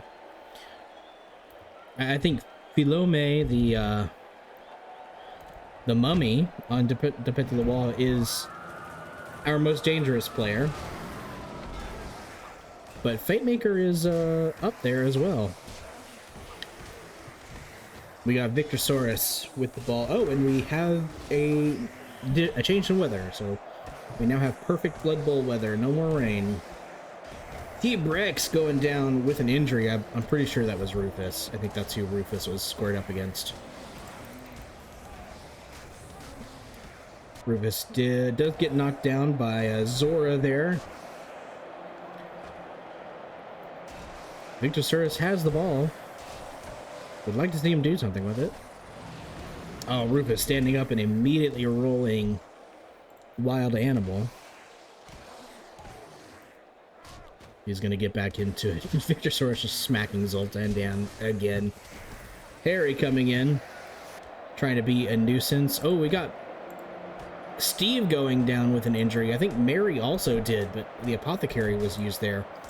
Rufus gonna try and... oh, nope. Has just decided to ignore the ball. Excellent. Angus is going to pick it up and score for the Brazen Bulls. Quick touchdown for them.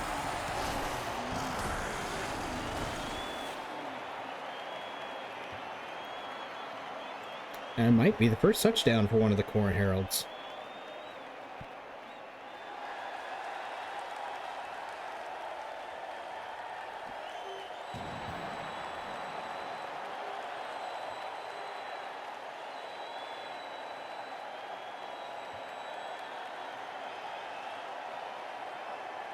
That is a tough start for the Lizardmen. 2 Sauruses down immediately with injuries.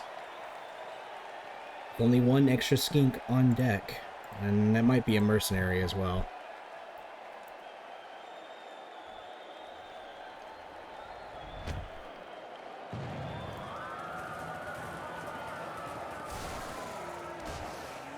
You know, about 2.5 minutes or so. Oh, here we go. The Fatemaker and Rufus. Oh, and Fatemaker comes out on top of that one.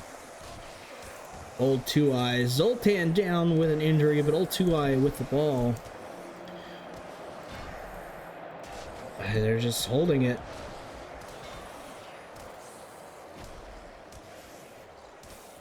Playing very defensive against the Khorne team.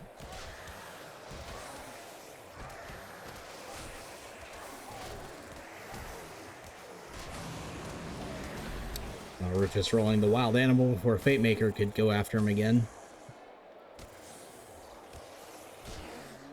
Rufus now back into it. Harry knocking down Makataka. Now on a 1v1 situation with old 2i, they've got the advantage there. Rufus. Oh, Rufus is going to come in. That's going to... Oh, he's going to go after Makataka first.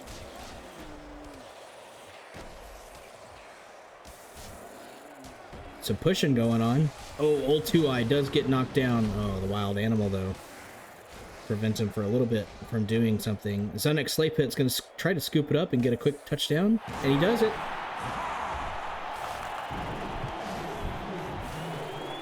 Man.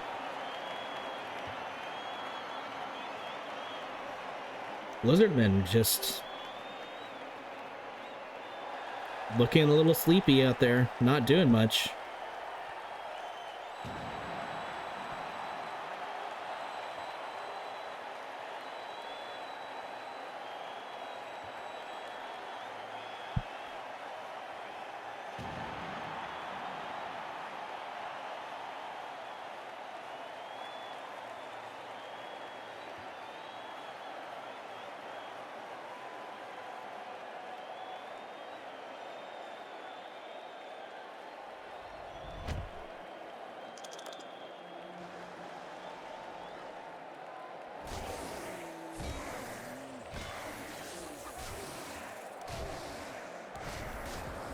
They failed to pick up the ball once, then kind of gave up. Chomper has got it.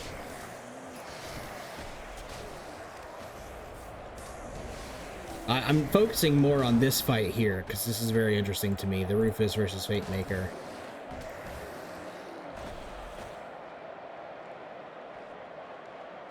Chomper did get knocked down, but old 2i managed to scoop it up. Fate Maker trying to come over to help out, and helps out enough for Rufus to get knocked down.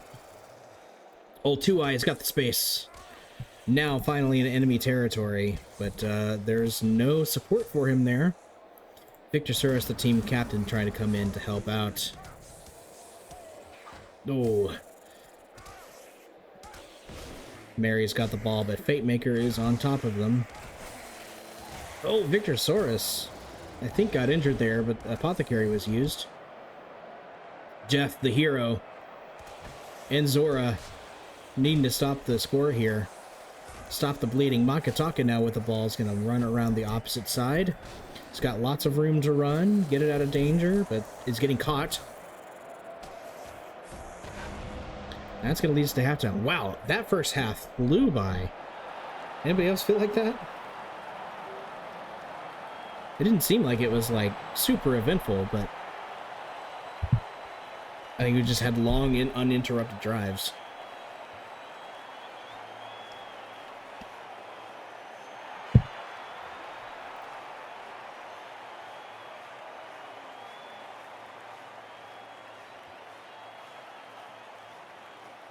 Raisin Bulls in good position. I think they received the ball as well.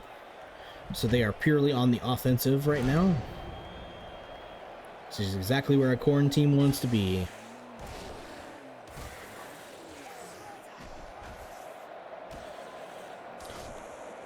We'll see if the Lizardmen are a bit better on the defensive side of the ball. Old 2i and Makataka deep in enemy territory, getting on top of Brangus. It's going to be difficult for them to take them down by themselves. Brangus gets room to run.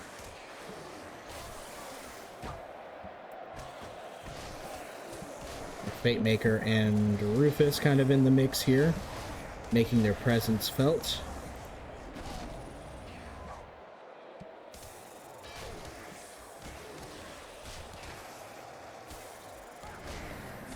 The Garak, the Cult Master. Oh, that might be... I don't know, that might be a mercenary. Jeff with the ball.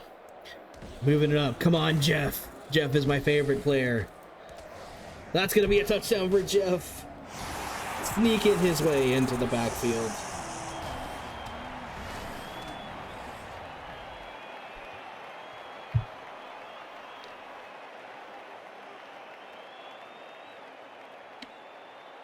I didn't realize the Saurus does like a haka when they score. That's a cool touch.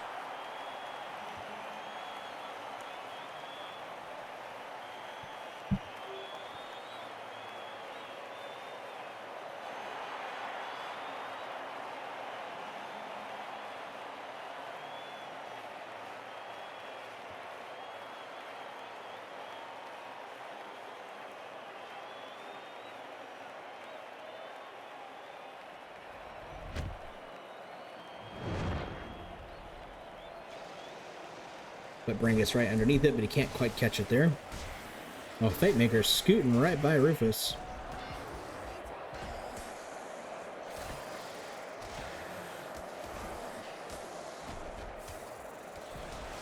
Lots of fighting going on the opposite side of the field, but Lenny on top of Brangus gets the knockout.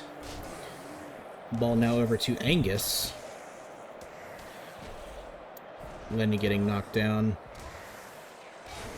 Chainbreaker trying to sneak in for it, but can't quite get there in time. Rufus roll. Oh no, Martek Cultmaster is dead.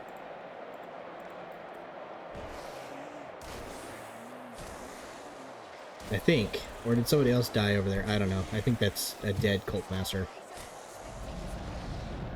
Oh, I don't know what that is, but something happened there.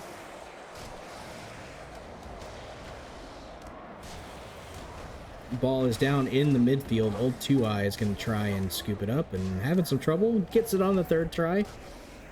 Third try is the charm. Oh, Irritator getting badly hurt there. I think that might have been Mary. Old Two Eyes got some space though, and no one in front of them. Fate Maker is there to back them up. That's going to be a tie ball game now all of a sudden.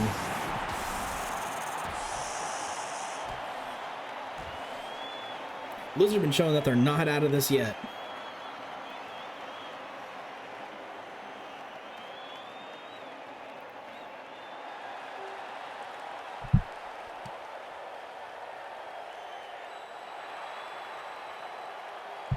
That was indeed a Pit Fighter cultist getting killed there. That might be the first casualty, first permanent casualty for the Bulls this season. 3 injured for the Lizardmen. Unfortunately, it's a pretty common occurrence.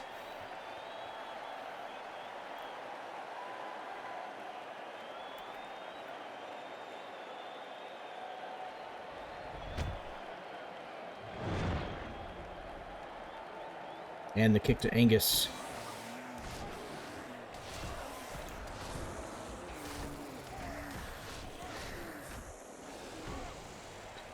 Looks like Corn team might be running out of some bodies on the field. Chomper scooping it up. That might be touchdown number 3 for the Crushers, putting them up.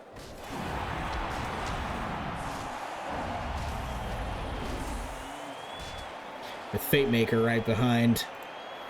Looking very cool in his level 3 player gear.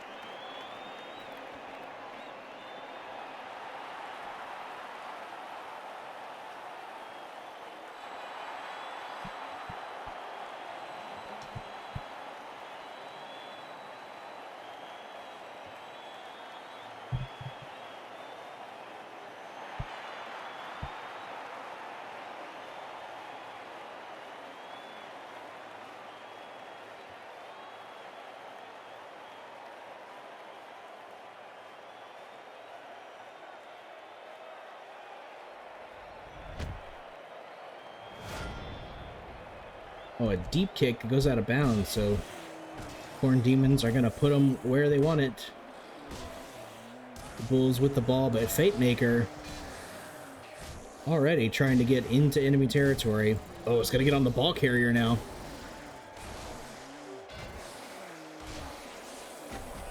Well, both down result there. Makataka is going to scoop it up and make it a 2-point ball game. A whole minute left to go in the game. It's not over yet. Corn could come back from this, but they seem to be struggling now. They've started to lose some people. And they're just unable to cover the field.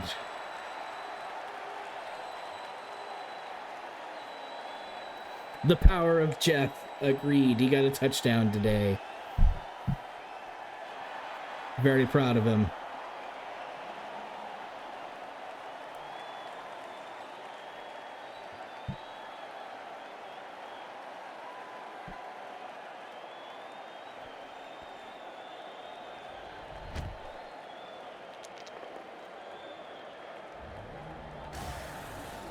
Angus now with the ball. Once again.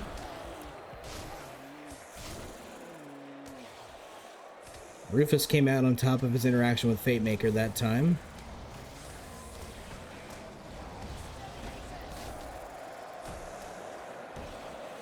Oh.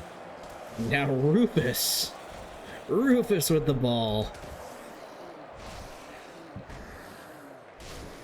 The Saurus have the strength to knock him down, but he's not going to be easy to.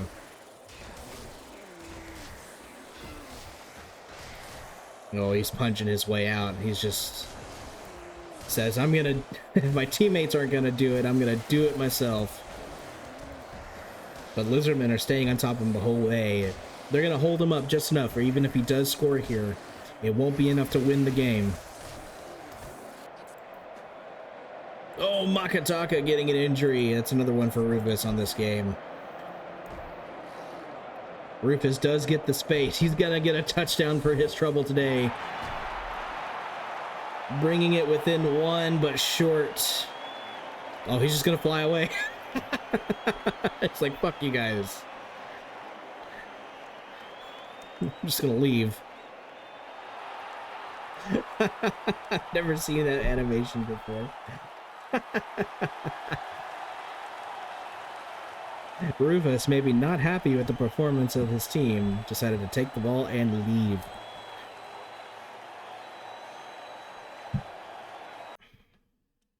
That was a close one. That one could have gone either way. I think the Crushers just started outnumbering them, unfortunately, and with those speedy little skinks being able to get into the backfield, they're hard to deal with when you're short on manpower.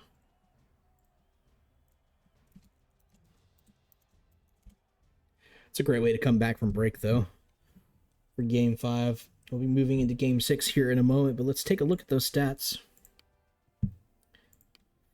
At the losing team here, the Brazen Bulls, we get that touchdown out of Rufus, of course, 2 casualties, 6 knockouts from him alone, 40 yards run. And he got knocked out once himself, but he came back pretty quick. Angus with a touchdown.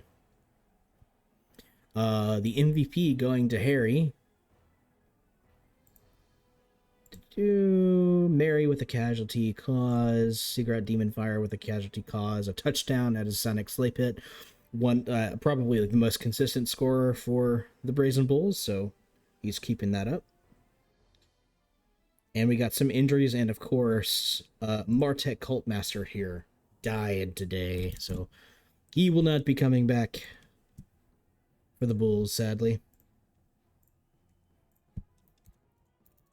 But still a very hard-fought game for them. They lost that, but they've got nothing to really worry about moving forward. Yeah, badly hurt Zoltan Bloodmaster and dead Martek Cultmaster.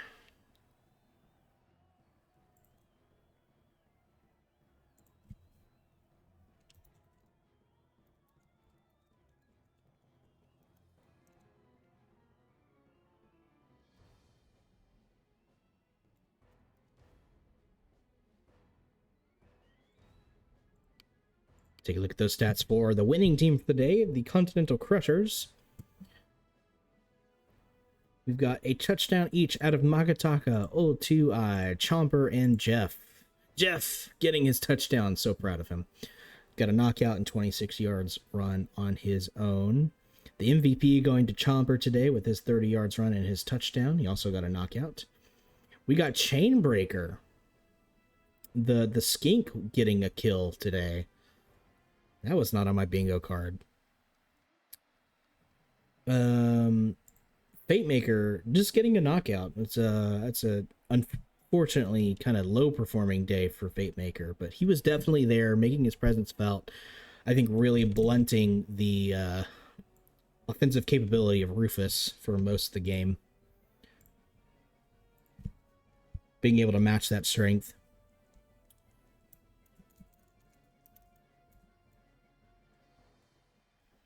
Chain is never on our radar. Yeah, he snuck in there and scooped that ball up for that touchdown when he got it. Characteristics. Ooh, some injuries to deal with, though. Magataka, badly hurt. T-Brex badly hurt. Steve badly hurt. And Irritator badly hurt. No lingering injuries, which is interesting. I say interesting in that we've had so many just badly hurt games. There's a lot of non-injuries happening, basically. It's great for the team. Irritator, Steve, T-Brex, Makataka.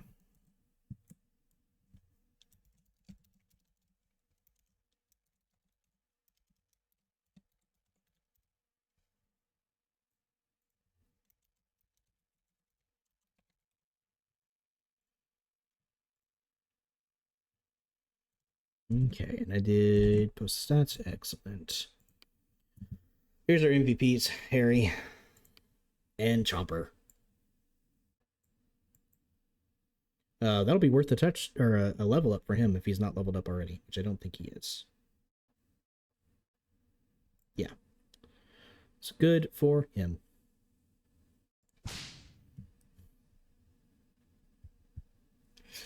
Moving on to our penultimate game this evening. Game 6, we've got Gouda Game versus Pappy's Nurglings. The Skaven team gonna take the field against Nurgle.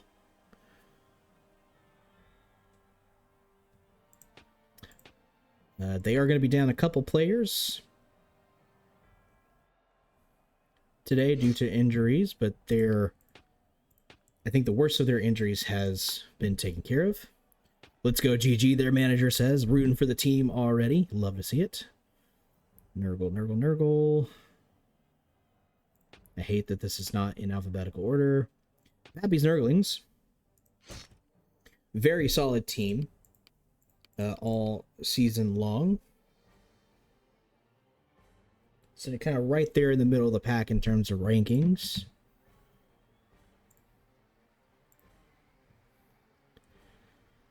All right, so we've got the speedy team versus the very tough team. Let's see who comes out on top today.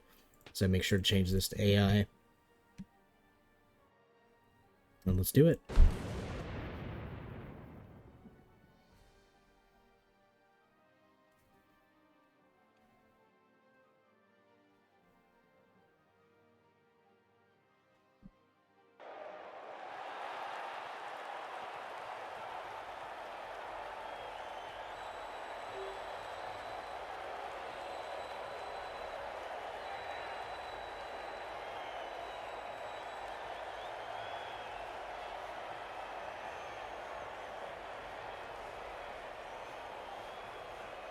As Jack and Lizard square up against each other.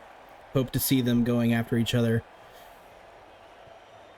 Lizard is another one of those. It's a very dangerous player, and so is Jack. So it's going to be interesting to see how they do it. Jack might be, if he gets an injury this game, if he causes an injury, he'll be the first one to break 10 casualties inflicted on the season. So I'll be looking forward to that. Ramses with the ball in the backfield for the Nurglings. Gouda and Swiss getting into the backfield with that Skaven swiftness. In good position to knock him down and get a quick point on the board. It lands right in the end zone. Gorg is coming in with the sure hands, but Gouda gets to it first.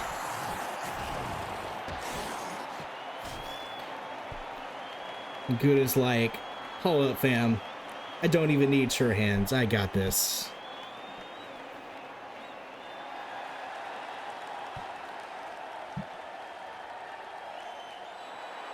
And that is the terror of playing a Skaven team. They are fast.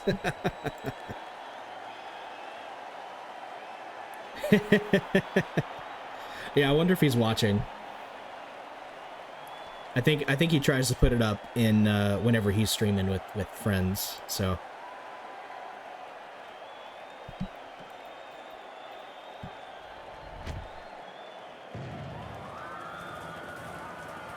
I think what I might try to do when we get to like playoffs is see if I can get the managers in so we can hear the trash talk. That might be fun. We'll see how it goes. Okay. We've got a big scrum right in the middle. Oh, Nacho! Nacho is dead! Man, Nacho was a replacement for another dead Skaven. Did that death stick? We'll check here in a second. It did stick. Nacho, unfortunately, is no longer with us. Rip Nacho. Rico is getting in there. Just a big scrum in the middle. Gorg, unfortunately, couldn't quite get it, even with sure hands. Ball's bouncing everywhere. Feta has ended up with it. But he's in some trouble with Lizard being right there. There he goes, yep. Ball bounces all the way down to Gormaglin. But Jack is on him. Oh no, Jack is getting surfed. He's not hurt, he'll be back next drive, but him being out now is terrible for the Rats. Gouda is getting surfed and injured that time. Oh no, this is exactly what the Rats needed to avoid, getting stuck in a prolonged beatdown. Zim the second is going to make that a tie ball game.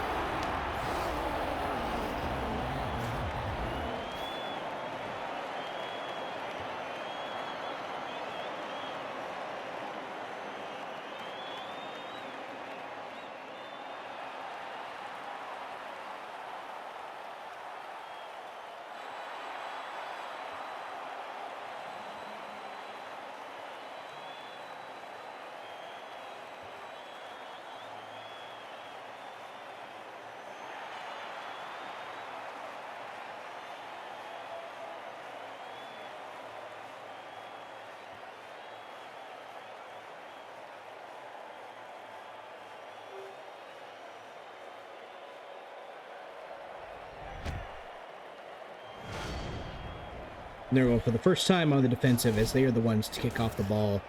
Cree picking the ball up with sure hands and big hand. He's got a big meaty claw now. Oh, sorry. And he's going to get jumped. Oh, Lizard's going to come in and knock him down immediately. Rats need to move some folks over, but Jack coming back in to be a nuisance. Give Cree a chance to pick the ball up. Oh, and Jack getting knocked down by Zim and Gormaglin the third. Rico, the other sure hands, has got it. I would love to see some passing out of the Skaven. They've got the agility for it. But Gorg is now going to pick it up. He's got the Blodge combo. Only thing he's missing is some extra strength.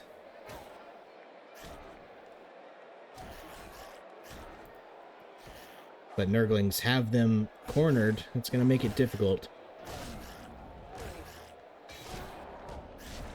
Can the Rats hold them off long enough for Gorg to get back up and scoop that ball up again?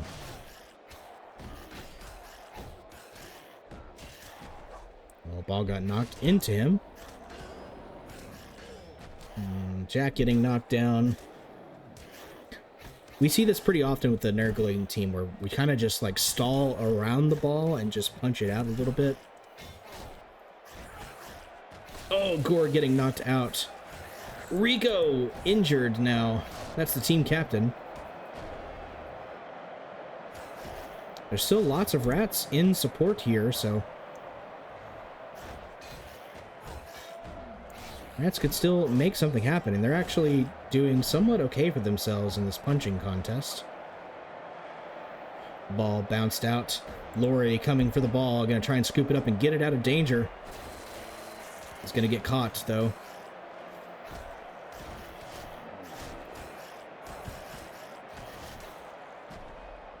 Lizard getting knocked down. Feta coming in. Laurie's got the space now. Zim the third trying to pursue. Ramses is going to be the one to stop him, though. Oh, it knocks him down. 20 seconds left in the first half. Ball is deep in Nurgling territory. Jay Quillen has ended up with it. Jack coming in. seeing if they knock that ball out of his hands and quickly get a point on the board. Ball is down. Jack is going for it. Oh, he can't pick it up. Can somebody get on top of it before halftime? No, they couldn't quite do it. Oh, that would have been a perfect way to tie the ball game up.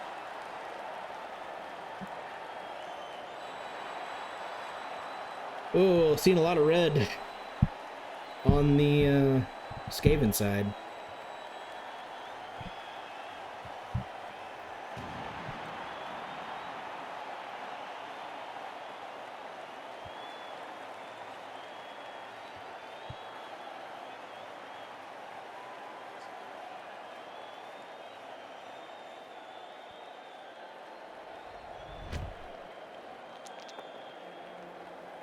Oh, sorry, it is a tie ball game. They would have gone up one. All right. This is where it starts getting dangerous for the Rats. They're on the offensive, so they're having to push past the Nurgle team. I think they do better on the defensive where they can kind of get around the defenders and get on the ball carrier while they are alone. Oh, Henry knocking down Blue and getting an injury there. Theta is dead. No, not the Storm Vermin. Lori trying to be a hero. Gore getting surf. Oh no. Gouda game is falling apart all of a sudden.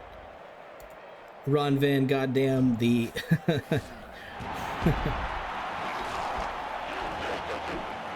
the zombified version of the Bull Centaur from 9 Inch Nails getting their touchdown for the Nurglings.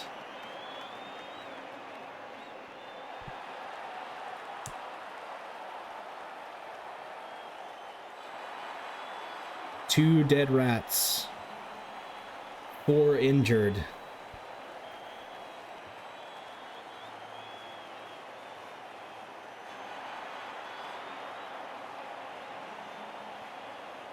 And no injuries whatsoever for the Nurglings. They're holding strong.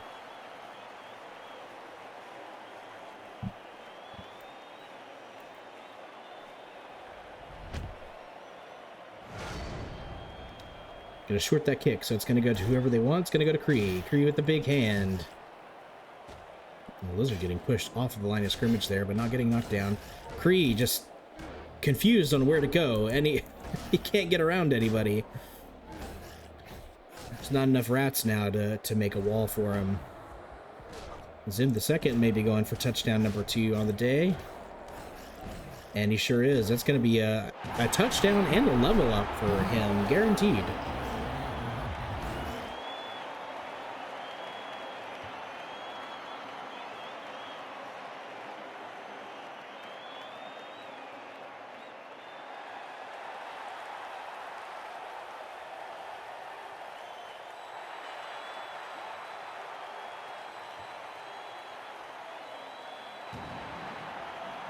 Nothing has changed on either side.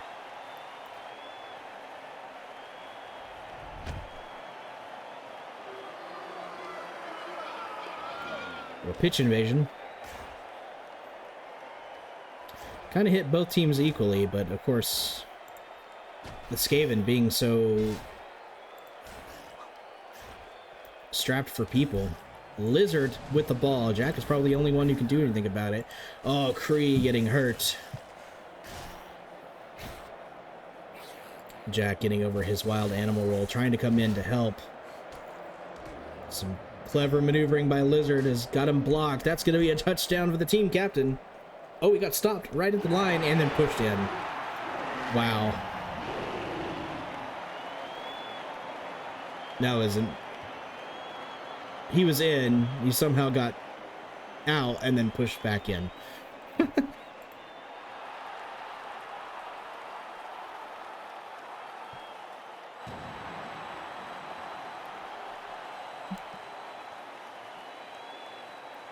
It's a tough day to be a rat. Tough day to be a rat.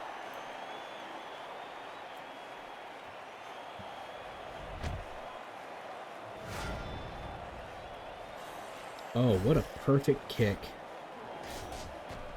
Jonathan is dead. Let's see if that sticks. But Aaron, one of the newest Pestigors, has got the ball, and he's got plenty of help. No one is going to be there to stop him. And with 2 minutes left in this game, I think it's just going to be racking up the points for the Nurglings today.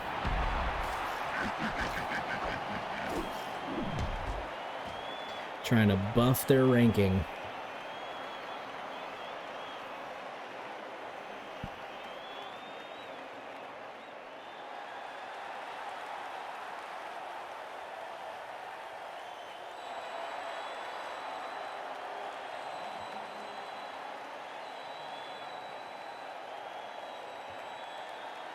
Looking a lot like the Pointy-Eared Bandits game from last week.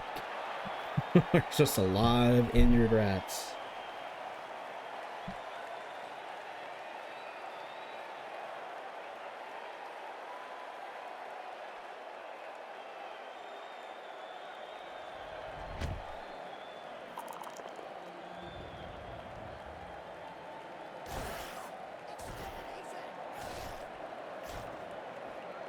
With the cheese. Can he do anything with it? He's just surrounded by rotting bastards. He goes down, Jack getting wild animal. The only thing standing between Zim the second and another touchdown. But he's got plenty of help. Oh, Jack just knocked Henry out. Standing tall. Knocks Zim the second out. Well, down. At least. Lizard getting knocked down by Gree. Gree finally goes down, but what the heart on him. Gore Maglin's gonna pick it up and score once more with 1 minute and 10 seconds left. Oof.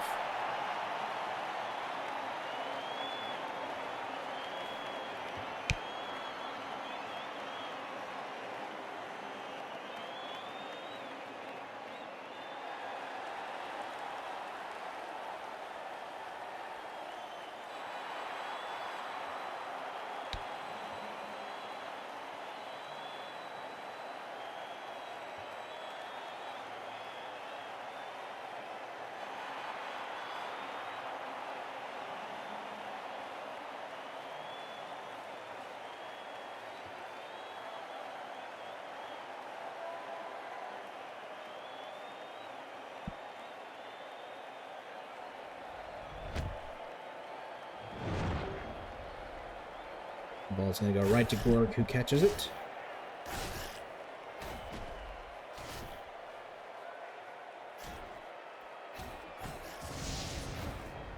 I don't know what that was, but it was cool. Was it warp lightning or something? I don't think anything happened. But Gorg has got the ball, and he's got the speed to kind of get around a lot of things here. He's also got the blodge combo, so he's going to be tougher to deal with. Oh, this could be... I think Gorg is one of the higher scorers of the league. He's trying to get a point on the board for his team, but just too many bodies in front of him. String Cheese trying to get involved. Gree and Gorg now on top of Lizard. Lizard goes down. Gorg is going to scoop it up again. Can he... Oh, he's going to sneak right by. Oh, he's right there. He just needs a lucky push. He just needs a lucky dodge. Oh, he goes down. Oh, I was rooting for that extra point there. Now, ball's going to go down. Gore Maglin may pick it up, and he's got nothing in front of him to prevent another touchdown. Just prolonging the game. Jack is trying to get involved, but Henry's going to block him. Can Gore Maglin make it? He sure can. That's going to put an end to this game and an end to the suffering of the rats.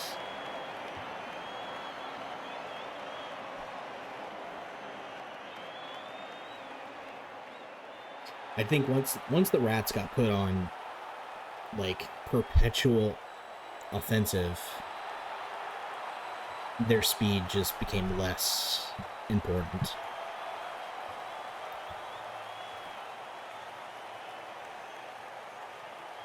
Tough game for GG. Not GG. It was not GG.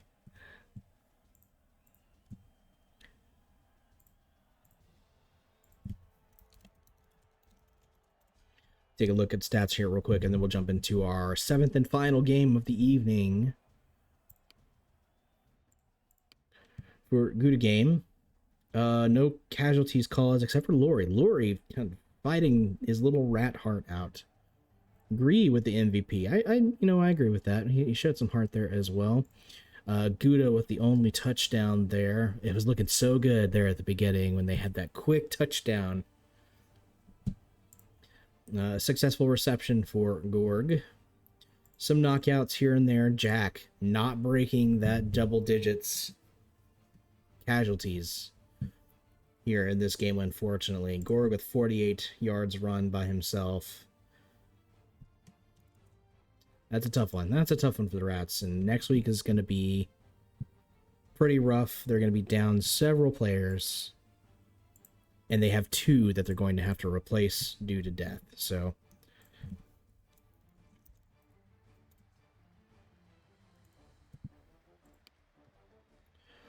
we got Rico, badly hurt.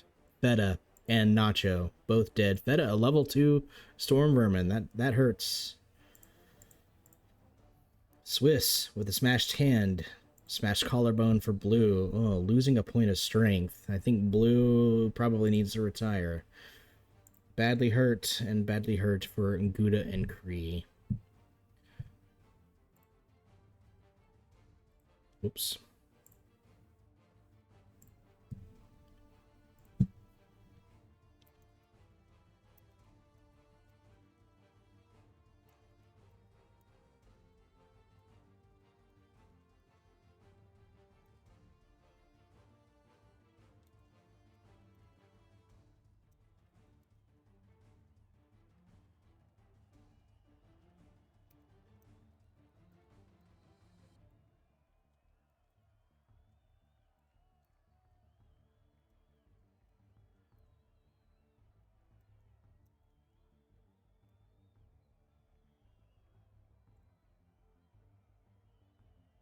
Taking a look at injuries for the Nurglings, they are A-okay. They do have the option of picking up either Feta or Nacho as a new rotter to max out their roster. I'll have to check in with the manager to see which one he wants, but we might still see Feta and or Nacho continuing in the league just as a zombie, as a Nurgling rotter now. Unfortunate. Stats-wise, we got a touchdown out of Lizard, 2 touchdowns out of Gore Maglin the third. Ramses, didn't really see him doing much, but he gets the MVP. AA Ron and Zim the second, both getting some touchdowns, 2 in the case of Zim the second. And Ron Van Goddamn, the previous team captain as well of the 9 Inch Males, getting a touchdown, continuing their legacy as a rotter.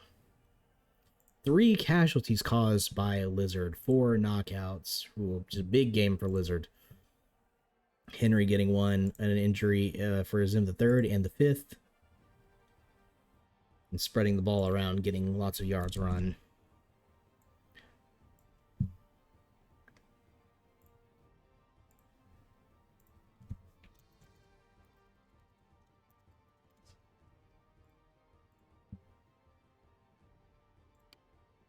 Here's our MVPs.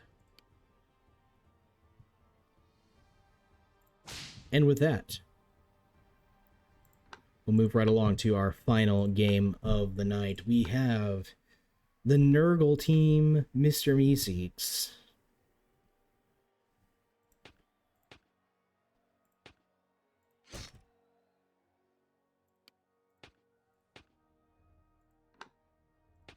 Going up against our very battered Dark Elf team, the Pointy-Eared Bandits. Down several players, but they picked up some extras. Here comes my team with Icy Hot on every limb. Yeah, man, they're held together with spit and glue right now. Okay. Well, good luck to you, sir. I'm always rooting for an underdog. Here we go. Meeseeks versus Pointy-Eared Bandits, our last game of the evening. Let's see it.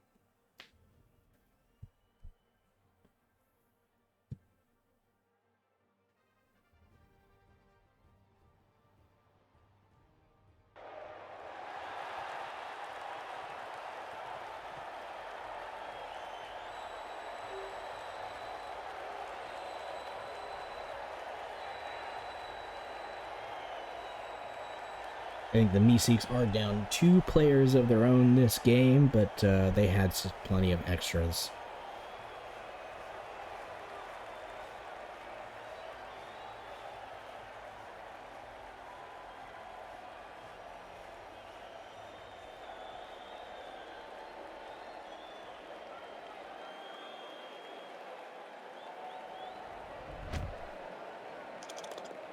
The Earminator kicking the game off for us, putting the Pointy-Eared Bandits on the defensive here. We'll see if that helps them out at all. We'll see a couple of mercenaries for the Pointy-Eared Bandits, one of which is in the backfield on top of the ball carrier for the Meeseeks.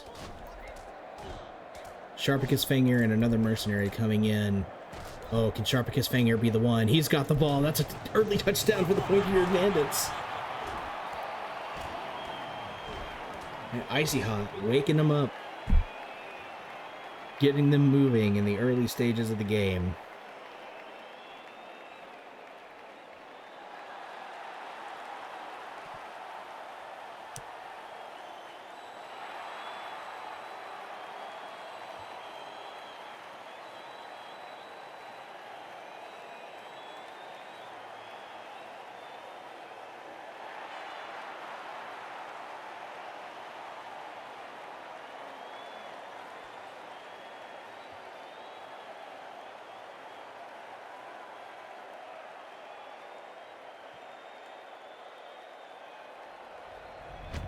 It worked out well for them, so on the defensive again. See what they do. It seems like they may have changed their defensive structure, or their offensive structure here a little bit. Pulling people back now to help out instead of pushing them all forward, but Sharpicus Fangir once again getting into the backfield on top of that Pestigore. Trying to see what's happening kind of in the backfield. Just a lot of punching, nothing crazy happening. Oh, Sharpicus Fangir this time able to fight him off, but Chorus and Andlil, these two mercenaries, are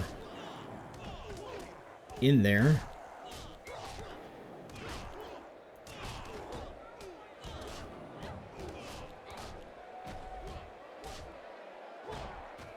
Oh, and Dark Elves have a good position in the backfield here, but are slowly getting picked apart. Your Illuminati now coming in with his block, hoping to make a difference here. Oh, and he does, and he scoops up the ball, and that's touchdown number 2 for the Dark Elves. Mercenaries doing most of the work and the punching, but the actual team coming in to score the points when they need it.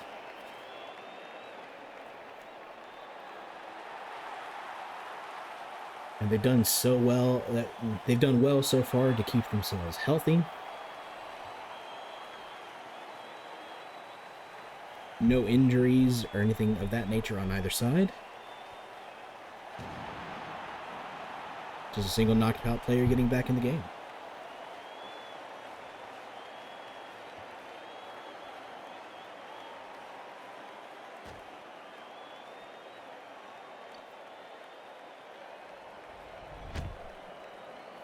They can keep up this momentum and get some early points on the board.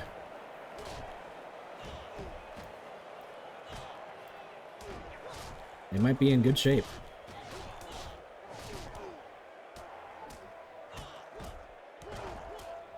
But Meeseeks now with the ball and finally in enemy territory. They're making a good push forward. Getting some yards in finally. Oh, they got some space. They got pushed in surfing territory now, though. Earwax Slinger. Ooh, doesn't quite good. I think she was injured there, but the Apothecary was used. The Mercenary gets surfed instead. Meeseeks number 10 also getting surfed. Crowd having a field day. And the ball is thrown back into enemy territory. Back into Meeseeks territory. Mercenary trying to get on top of a potential ball carrier there. It's number 1 who's got it. But Illuminati is coming in to make it difficult for them.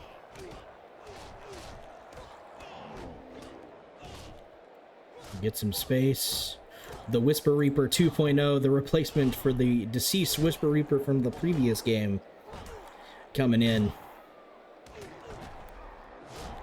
Oh, and getting an injury. Living up to his namesake, Illuminati now picking up the ball and going for touchdown number 2, I believe, of the game. Making it a 3-point game for the Dark Elves.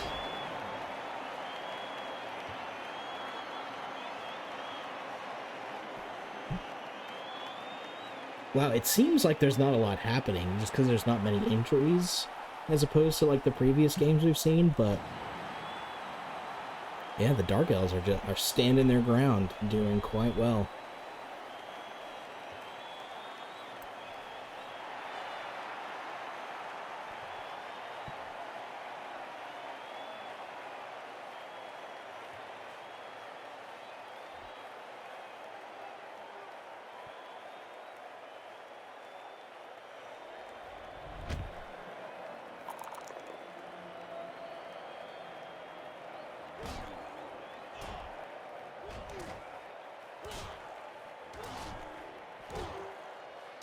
And it seems like they're doing a very good job of, instead of like going immediately for the ball, they're marking the potential ball carriers and slowing them down until they can get into a better position.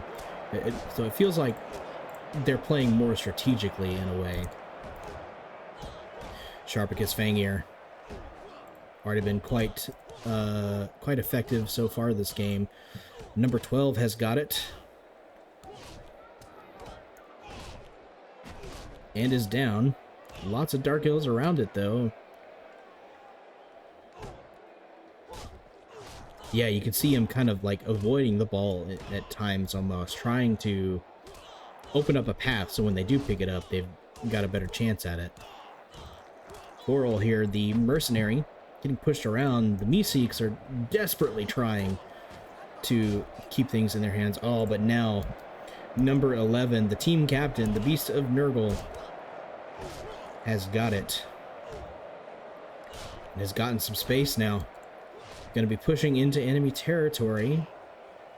There's several elves to play defense here, but he's going to be tough to deal with. Getting pushed again. His support goes down, so it's just Dark Elves around him now. Number 4 trying to come in for support, and the Dark Elves just can't knock him down. Oh, he finally gets knocked down right at the end there, sending us into halftime, but that could have very easily been a point for the Meeseeks. Team captain having to show up and show the team how it's done.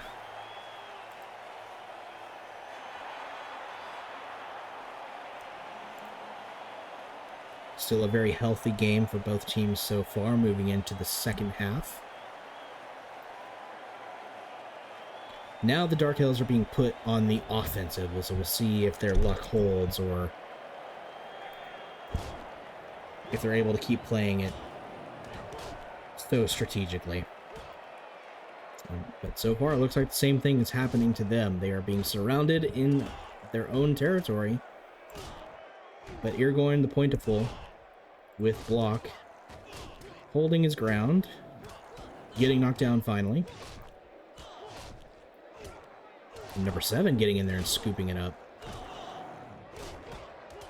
Ear coming in, the runner, who did quite well, but 7's got some space, and he's got the blocking. That's going to be a touchdown for them, bringing that lead down to 2 points.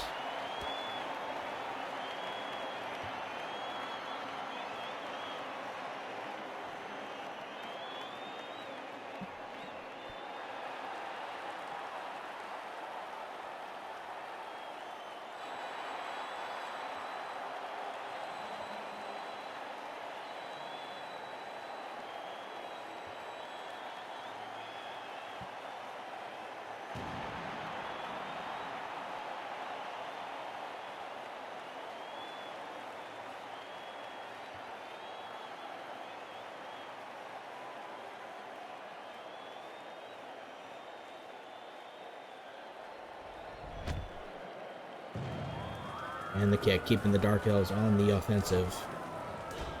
Irgorn the Pointful with the ball. There we go. Immediately getting it into enemy territory and going a pretty decent distance. But getting surrounded now by Meeseeks, unless he can get a lucky push to give him some space.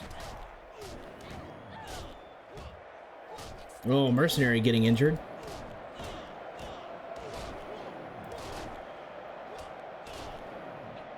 Aragorn the Pointful, unfortunately getting pushed back into his own territory.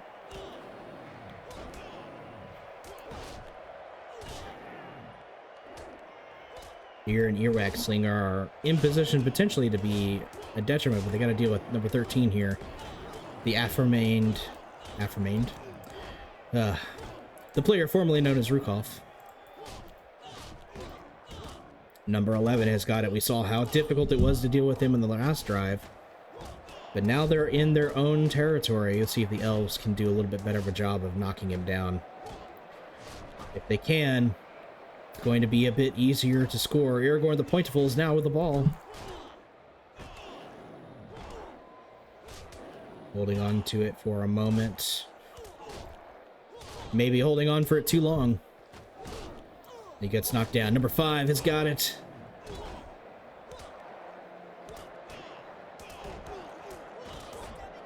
It's just a big scrum now, but a lot of elves have been knocked down. Aragorn the Pointful getting back up, though. Oh, and killing number 5. And scoops up the ball. And gets away and scores. What a play.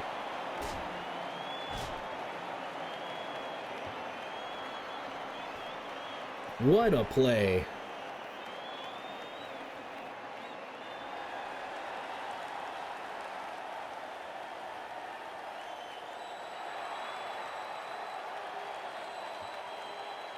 I don't know if that death stuck, but we'll have to see. Give that elf a pay raise, yeah. He has been like holding this team together.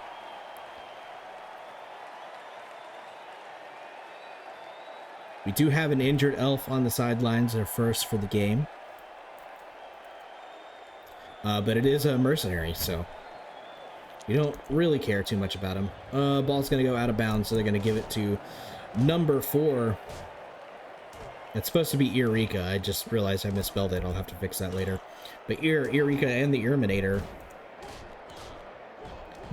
quickly jumping on that ball carrier. Eureka is going to scoop it up in the backfield there and try and move it towards the end zone.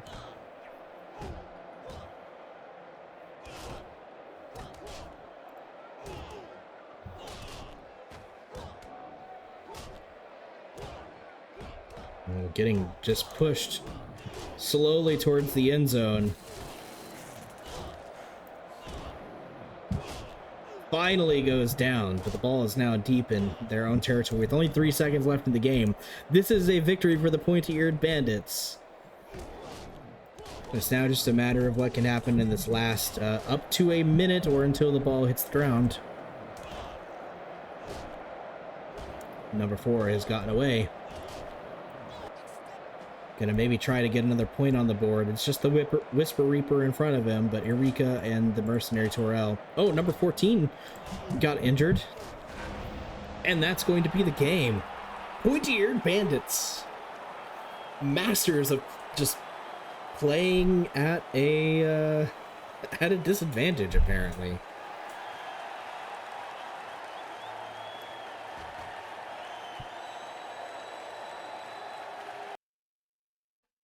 It's going to give them their second win of the season.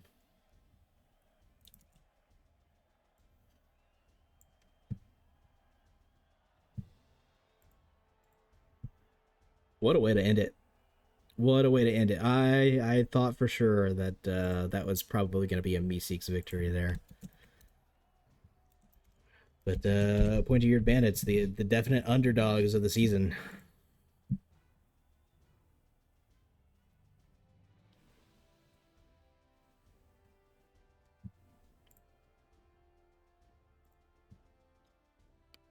Taking a look at the stats for the Meeseeks. We got 1 touchdown out of number 7. That's it for the team. Number 14 getting the MVP and getting injured there at the end, as we saw. Injury caused by number 7 as well, and a couple of knockouts. So really lackluster game for the Meeseeks, unfortunately.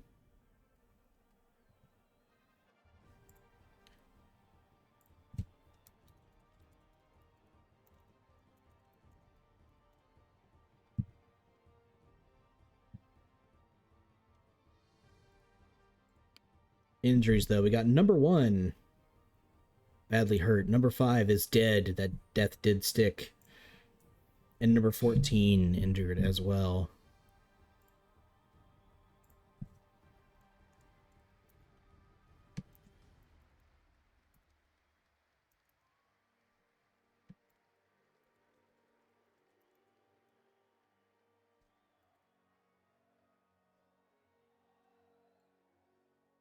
Meanwhile, for the pointy-eared bandits, only the 1 injury, and it's on a mercenary, so we don't care. They're going to be full strength again next week.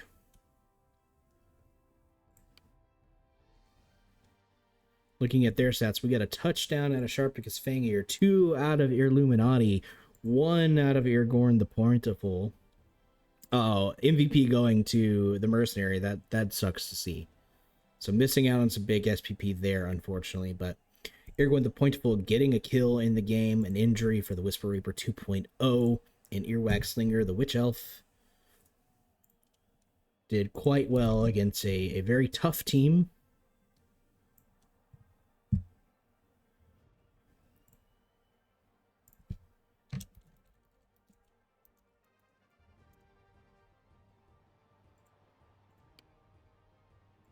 And there's our MVPs as we go into the end of our games tonight. Congratulations to the winners. My condolences to the losers, and for those we have lost for our entertainment here today. It was a great week, and we'll be back here next week with week 6. We can take a quick look at... Whoop, that's the wrong one. Quick look at our next week and see how that looks.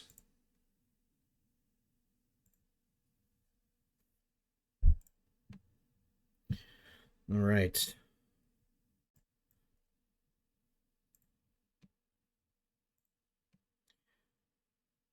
October 5th will be our next week of games. This will be week 6.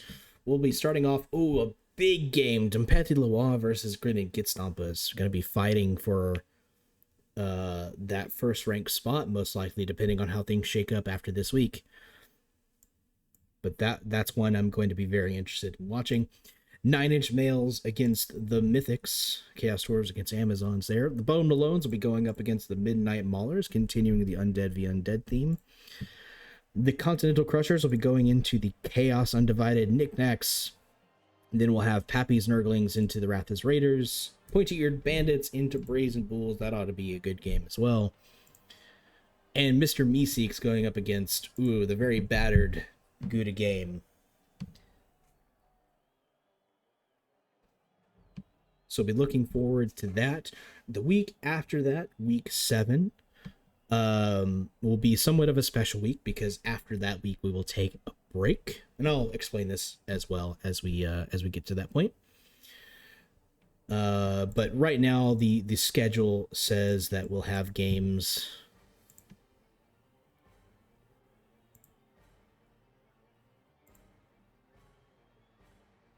on the 19th. The 19th will be the week that we will be out. So we'll have a break. I will be streaming that week. I'll have something else going on, a fun little Halloween themed D&D kind of thing. I'll be streaming that for us, so tune into that if you're interested. But then we will be back with Blood Bowl starting the 26th, going towards our second half of the season, and then going into playoffs after that. So very excited to see how the rest of the season pans out. One other thing I wanted to to bring up was, thanks to this, I actually hit Twitch affiliate. I have not yet decided if I want to activate it, because if I do that, it will allow people to subscribe if they want to, but it's also going to enable ads, and there's no way I can do one or the other. And I'd rather ads not run during the games. But if people, if there's enough people asking me to go for it, then I'll activate it. Otherwise, I'll wait and see how things go after Blood Bowl, because I'm not sure what I'm gonna do much with this channel after that. We'll have to see. But regardless, thank you for watching, and we'll see you here next week at the same time, the same place, for week 6 of Blood Bowl. Thanks, everybody. Have a good week.